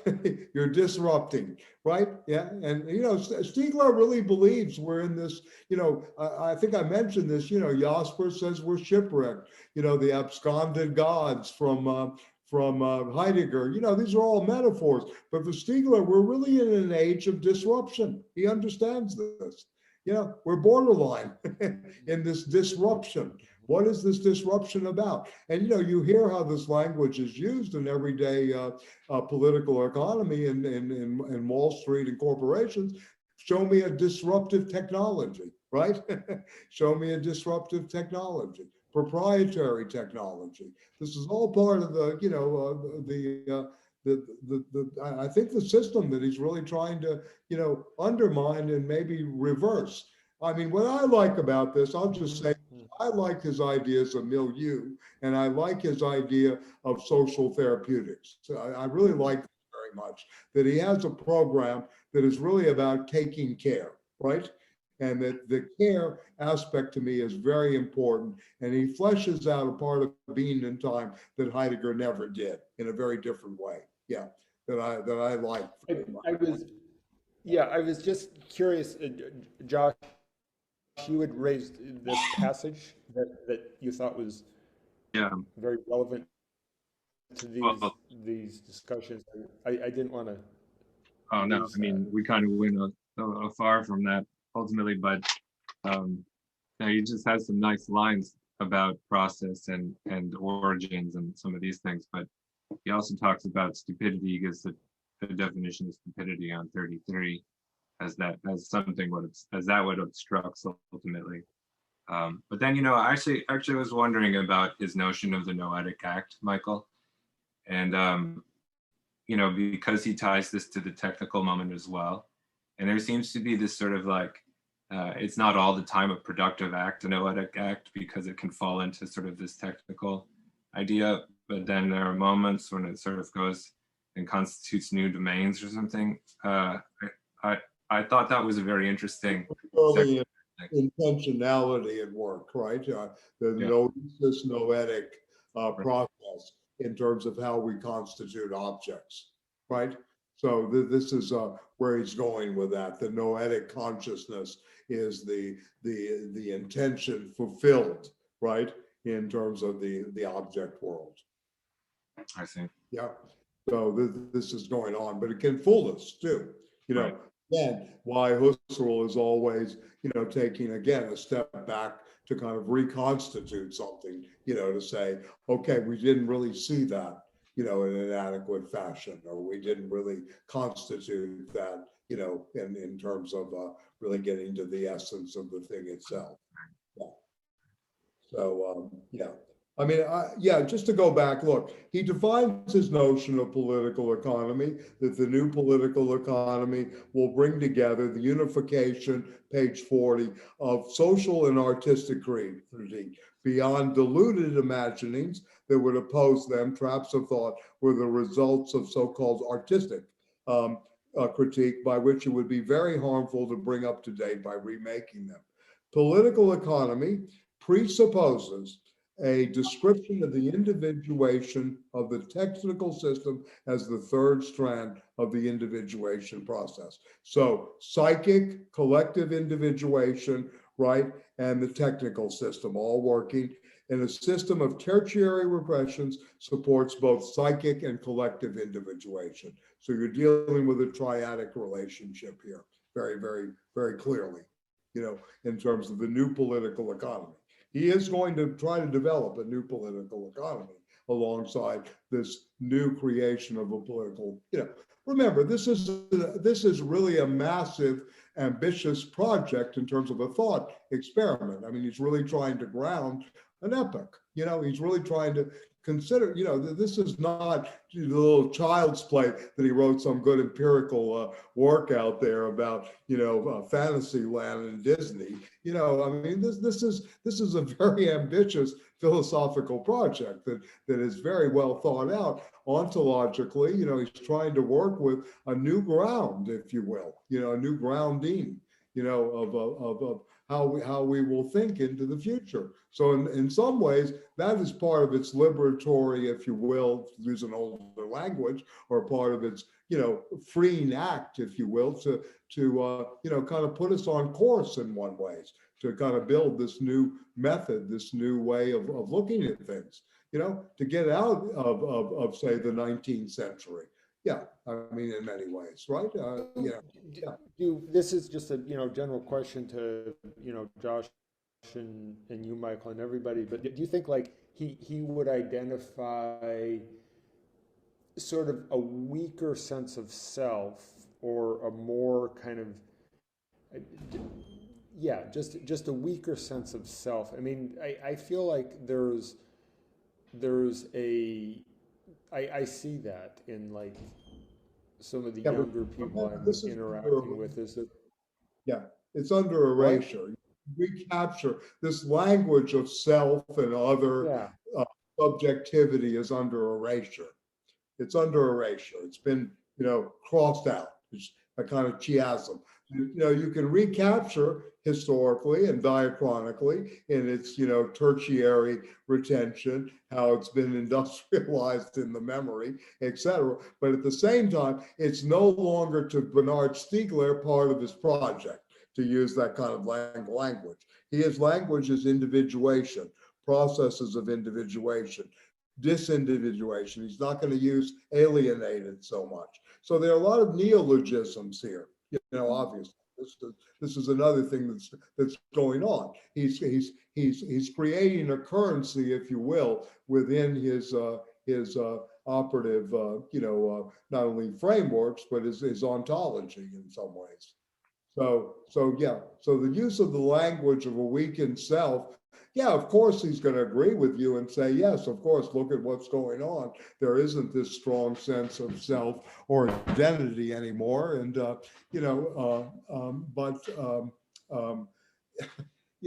I mean, I think of my own self. Listen, I watch professional football. I know Kristen had a good weekend with the Eagles, right? Yeah, they're gonna go, yeah, somewhere. And so I watched the Cincinnati Bengals because I followed LSU being from New Orleans, and they've got two excellent players from a very magical college team right before COVID, the Joe Burrow, LeVar Chase situation. So yesterday, LeVar Chase puts on a performance for the ages, as a receiver, et cetera. And I think of Harvey, Louisiana, how I went to play basketball there, et cetera. This is the stuff that memory does to you. And the dumbest people I've ever met, the dumbest cops I ever met, all from Harvey, Louisiana. But now here we have this, Afro-American 20-year-old that is now an NFL star, et cetera. And how does this happen, right? Et cetera. Well, it happens through a system. It doesn't happen because of his self, right? In a sense, it's a system that brings him to this kind of a point. If his quarterback is the quarterback for the New Orleans Saints, Taysom Hill, he doesn't have anything going, But if it's Tom Brady or Joe Burrow, who he play college ball with, he's got something. So yes, it becomes like a machine. Yes, absolutely. So the question here to me, the radical question in all of this, how much are we in the machine? Do we really think outside the machine? This is a question for thought. Are we really inside the machine, right? Completely at this point. Is this what Stiegler has left us with, right? And is capital's desire, I mean, this is a question to you, I think you can ask, is capital's desire to basically master the speed of light? Is this why we're so accelerated? We talk about acceleration, we talk about rapidity, we talk about speed, right, et cetera, speed in politics, so like Varillo. Is this what capital's really trying to do? Yeah. Look at Mercer, for example, Renaissance technology. He lives on a yacht. He lives offshore. This is the ultimate outlaw, lives in the sea, right? In a sense. Mr. Untouchable, unless they go after, who knows what's going to go on. But this is a very, very powerful individual. Everybody talks about Musk and Gates and all these people, but Mercer is the one that has brought you, Steve Bannon, Cambridge Analytica, et cetera. This is the founding father of a new political movement out here, right? In a sense.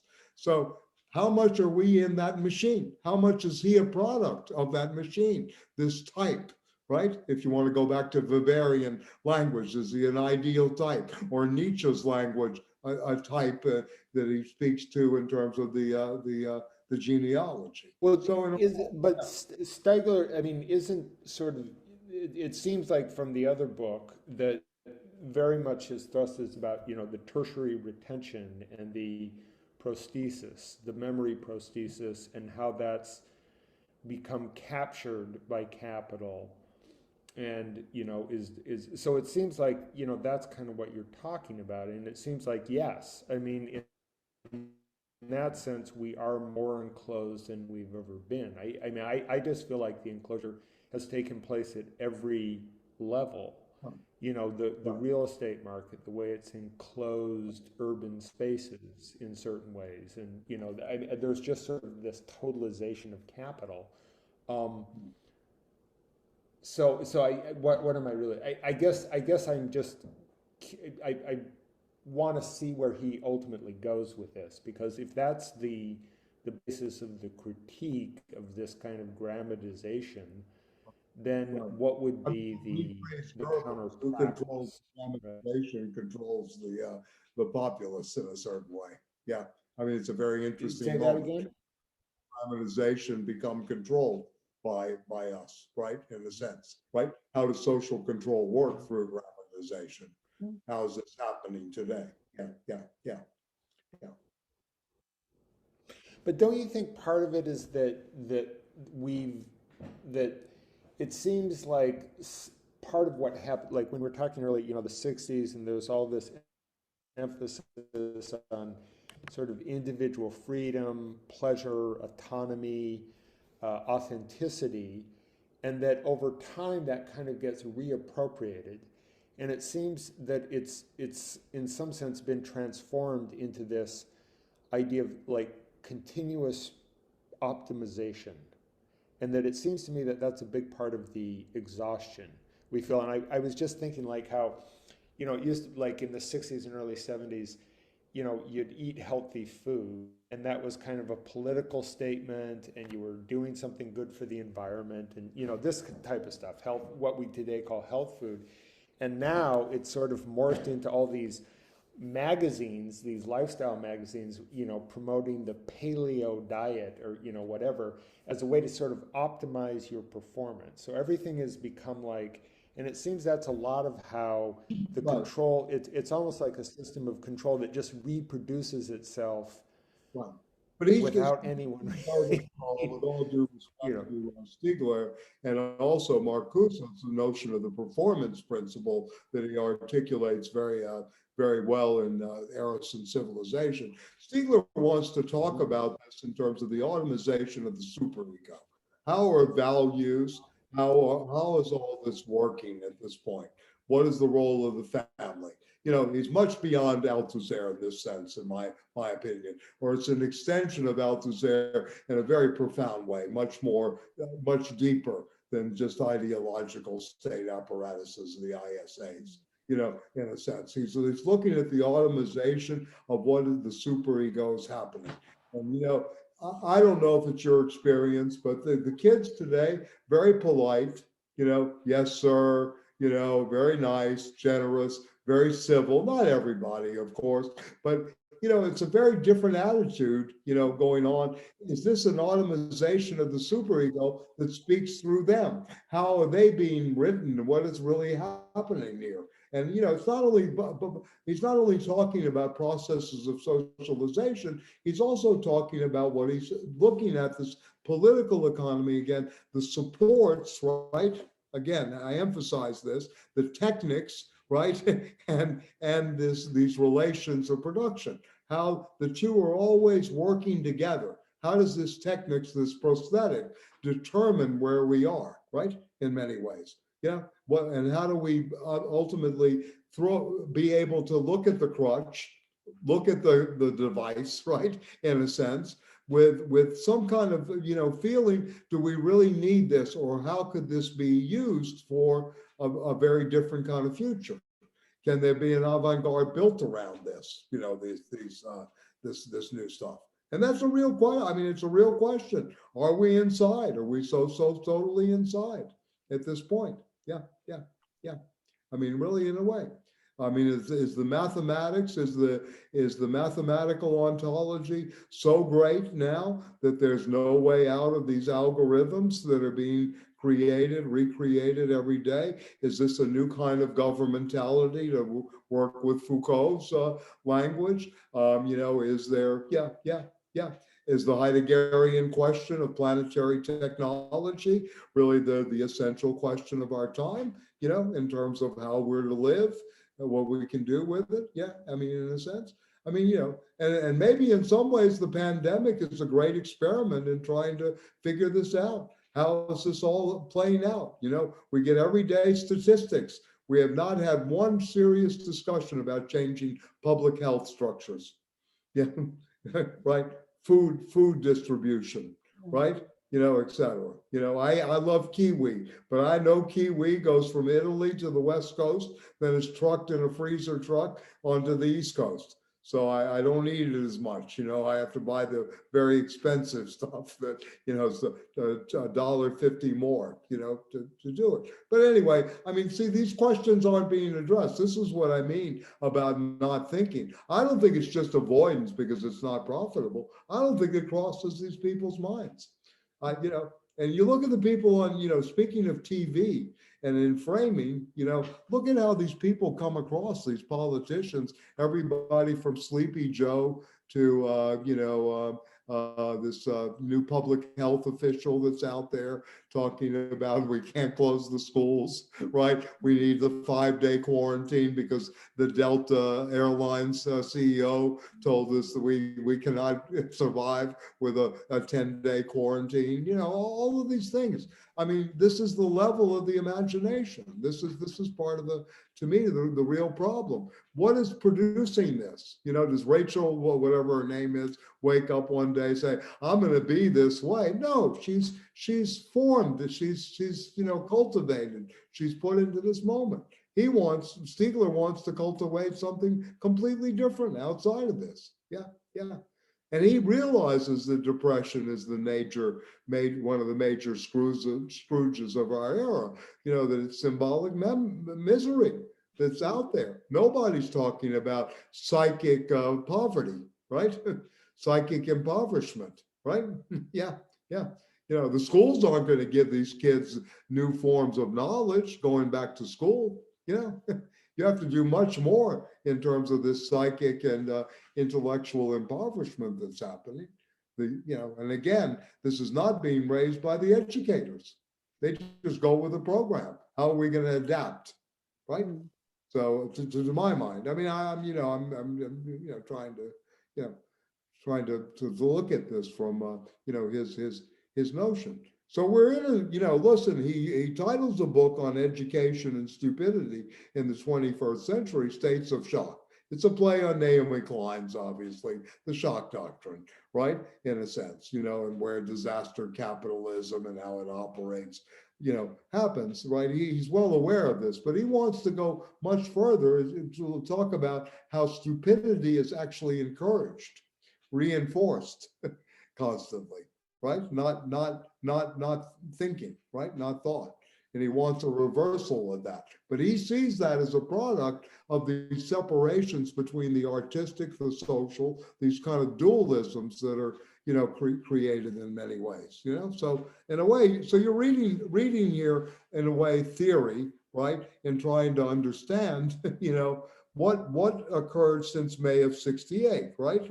How does this happen? And then the next thing is the next chapter is amazing to me. I mean, I'm glad Josh said, let's read chapter 1 because it kind of sets the framework, but the automation of the superego, I think, gives you a real example of how we have become who we are, right? In many ways. And he cites everybody from Adorno and Horkheimer to Heidegger right through this. But it's a real long argument with Marcuse's book, Eros and Civilization, which was a classic to May of '68 in many ways, right? You know, certainly presaging of May of '68. Yeah, so anyway, yeah, what are the new weapons? I mean, that's maybe one way of looking at this, you know, you know, yes, and you're right. I mean, you know, how does one get into the sense of you know, what is this program here, right? And you know, and in a way, this is a question of a new kind of libidinal political economy, bringing the two together. You know, which only the French were really good at. I mean, the Frankfurt School were good at understanding this, and certainly Reich was, of the Germans, but the Americans never went there. You know, I mean, it's really very, very true. I mean, you know, in terms of the history of psychology and the history of, it was really the Germans and the French that went that way, you know, in terms of the combination of libidinal and political economies, you know, in many ways. So, yeah, anyway, yeah, I mean, any other thoughts? Yeah, I mean, this is really a reading, if you will, you know, Paul Valery. We didn't really go there tonight. What is this value of spirit, right? Because he's really talking about forming a new spirit, too. You know, it's not really about the value of spirit before, right? The Protestant ethic or the spirit of capitalism, in a sense. He's looking at how this value of spirit itself is part of the destructive moment, right? Yeah. And so there's a good section. So there's so many ideas here. That's another thing too. Some sense that the idea of spirit for Stiegler do you think is the idea of a collectivity, basically, or in a sense, society in some ways too? Individuation with subject individuation in a milieu in which these supports of production are really operative. Yeah, I think that's the relationship he's going towards. He also talks about, in the back, and I like this, the aristocracy of the book. It's no longer the spiritual aristocracy of Nietzsche, but he speaks about in the end of this, in one of the footnotes, about the formation of the aristocracy of the book. He goes through his own departure. Yeah, he calls, this is on page 95 in the footnote, which was then still steeped in the aristocratic tradition of the workers of the book. I really like that phrase, the workers of the book. The working class, we thought at the time, was the class that, trained and educated by its organization, would wish to raise itself and raise society above itself. But what we had failed to understand is that in some ways, not the working class, but proletariat. The issue was not the working class, but proletarianization. So this is a very crucial footnote in a way.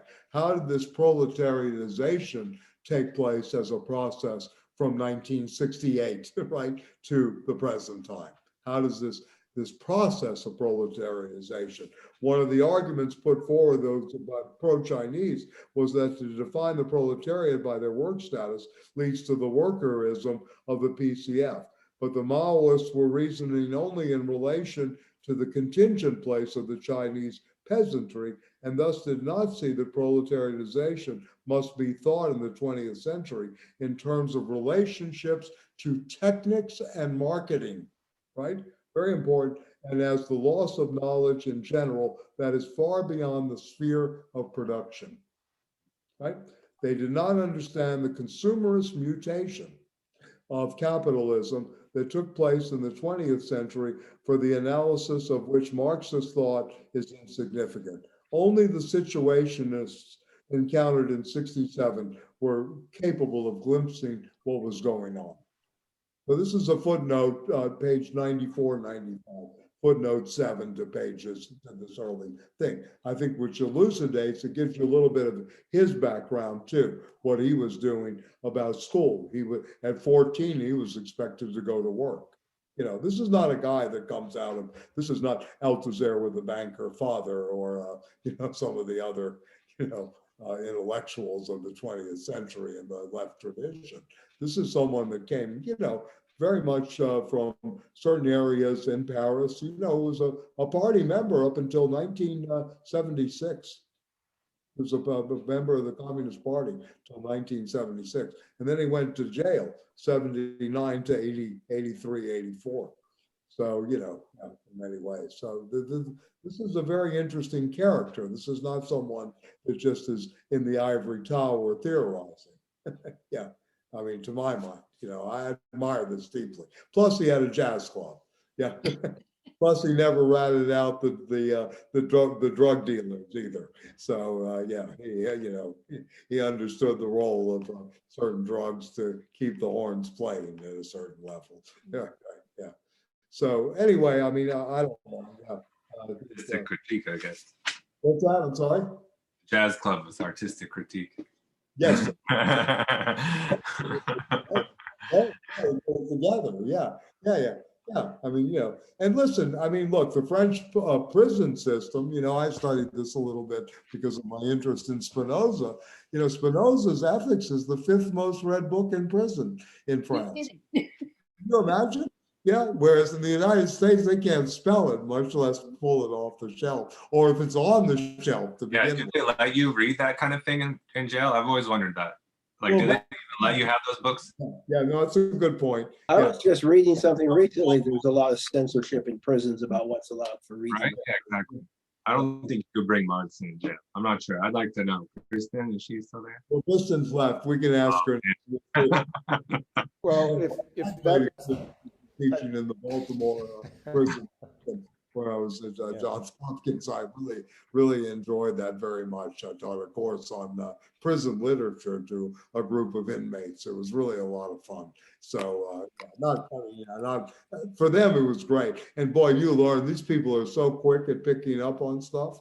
I mean, it's probably one of the better educations you could get. I'm not advising enter or send your application to go to Rikers or wherever, but yeah.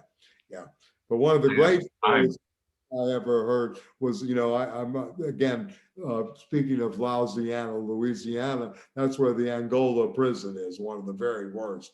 But they had a journal called the Angolite, of which a man named Wilford, I think his last name was Rideau, a black guy who was in for life. Anyway, he became the editor. He won a George Polk Award for investigative reporting. And he was asked by one of the women reporters, he said, well, how are you able to do such significant research? I got nothing but time. So I thought it was a really good comment he got back. He's out and has a pretty productive career now. Yeah. So, Well, it seems like people like us might do very well in the French prison system. Yeah. I can see it now. I'd be a lot happier. Are you volunteering? I don't know. If everyone's reading Spinoza. So. Get popular towards this hour. Yeah.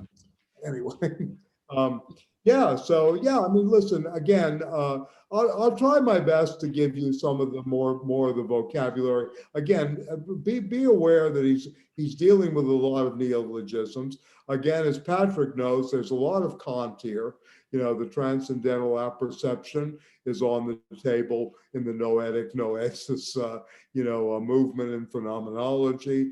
There are many levels to Stiegler's thinking and layers. But I think the project, again, is very interesting given where we are. It's very different, right, in a sense that most of the philosophy going on, which wants to give us a new moral compass. We have people that are working in that domain, the usual commentaries, rereadings of Hegel or, the earlier young Marx, etc. So I think he's really ventured out into something very different in many ways. And, again, I wish he was still here because he probably would have been generous enough to come to one of these sessions, from what I understand from the people that I know that knew him.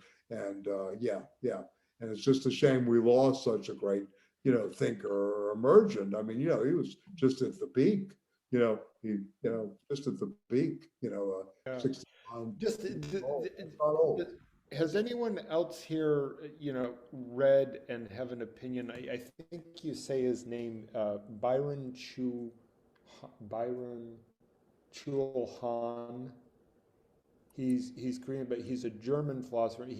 I have a bunch of his. Oh yeah, I know him. He seems good. Yeah, he's a good. Yeah. Psychopolitics, Burnout Society, and they're very interesting. They're kind of diatribes, Right. But they're provocative diatribes that often say some very interesting things. And he's sort of like another person who I think is trying to kind of think about what's specific about this moment and how I think his book, The Transparent Society, is worth reading. I think he's very good on what to be transparent means and how it's used as, again, this kind of new policing of dissonance, right?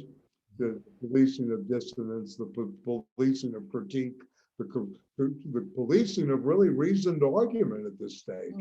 Very little of this is really going on. I mean, I'll take it even a step down. Just even simple deductive reasoning is being policed at this point, Yeah. Except for math. That's the only, Except for who? Except for math. I mean, but again, that's like a very technological form of thought. It's not perfectly. Math does not have a critique of the system. Oh yeah, but it's deductive. There's a lot of deductive reasoning in that, like proof and that kind of stuff. Sure. So, Yeah. I mean, that's that, that again is a long debate. I mean, it seems to me that Stiegler, in terms of his epochs of grammatization, his notion of the event, there's an argument with Badiou here too. Being faithful to the events of May of '68. Stiegler is really going through a critique of this, right, in many ways, in a very different way. Yeah. So there's a good, a different take completely than Alain Badiou, And of course, Heidegger, the notion of the event, for those of you that have started to read Time and Being, the Ereignis is the event of appropriation. What does that really mean? In a sense, as event is appropriation. Is there an object of the appropriation, or is it a new path? This is again some very good questions looking at, in terms of time. Yeah. But Stiegler's time is the time of a fault. It's the time of prothesis, right? It's not the time of, epochal thinking about the one or natura or about self-consciousness. He's well aware of this in terms of epochal thinking, but for him, his epochs are really ages of grammatization. Yeah, he's thinking this through in a Derridian, way, in many ways. So again. I mean, the interesting thing to me is how well he can synthesize, if you want to look at this, the big 4 or 5 in French thought since, the 1960s, Derrida, Deleuze, to a degree, Foucault in the Age of Disruption. And of course, he goes back to André Leroi-Gourhan in Seminal, how well he's able to grasp with these people. And of course, Lyotard, who he takes extremely seriously in terms of a rereading of the postmodern condition, which is in the book on the critique for political economy. Yeah, that's interesting. Because Lyotard is the one who wrote the book called Libidinal Economy. Yeah, I mean, he's not the coinage of it, but he is the one who wrote a book called Libidinal Economy, which is certainly worth looking at, which was since we did Anti-Oedipus, a lot of us here together, which was an outgrowth of the Anti-Oedipus thing. Yeah. So thank you, Beryl. Feel better. Yeah. Thank you. Okay. Just a quick question. So in terms of next week, what are we going to be I thought we'd go on to the next chapter here, and then Richard leads in the lost spirit of capitalism. Okay. Discussion on cinematic time. I think one assignment, if you want to look at 4 o'clock, you can get it on YouTube. It's only 40 something minutes. It's on Suspicion, the TV series Suspicion, directed by Hitchcock. It'll give you a good notion of protension, retention as cinematic time, right? It's very interesting. E.G. Marshall stars in it, etc. So, he's got it already. So when you say, are we going back to the other book? Both, but I want to continue with this discussion because I think this is very important for our purposes today to look to see where is the politics here, how is this different than the standard, protest and resistance movements, right, and etc. Because this to me is very transformative, in some ways. It's a transformational project. It's not just a resistance or a protest movement, or the program is much more transformational in terms of thinking.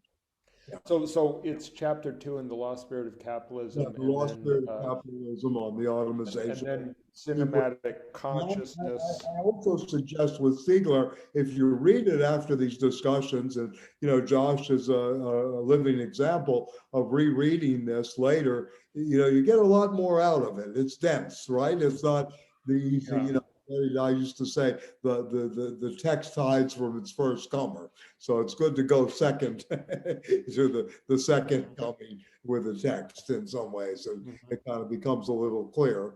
And again, I don't think you read this for a foolproof argument. I think you just kind of follow the trajectory of the thought and see where it leads, right? In a sense, yeah. But he's careful. He's very careful. I can say that about him. Yeah. He learned a lot in that prison. Yeah. I find let me go back to cinematic consciousness.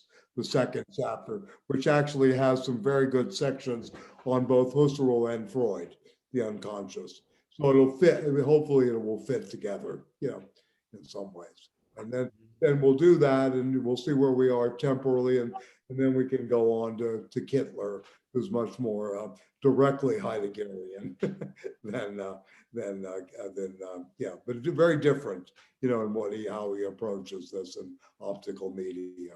Yeah. So yeah, I mean, I personally listen. I mean, you know, from all my my readings and everything, I find Stiegler to be the most of the recent French philosophers, the most original and most thought-provoking.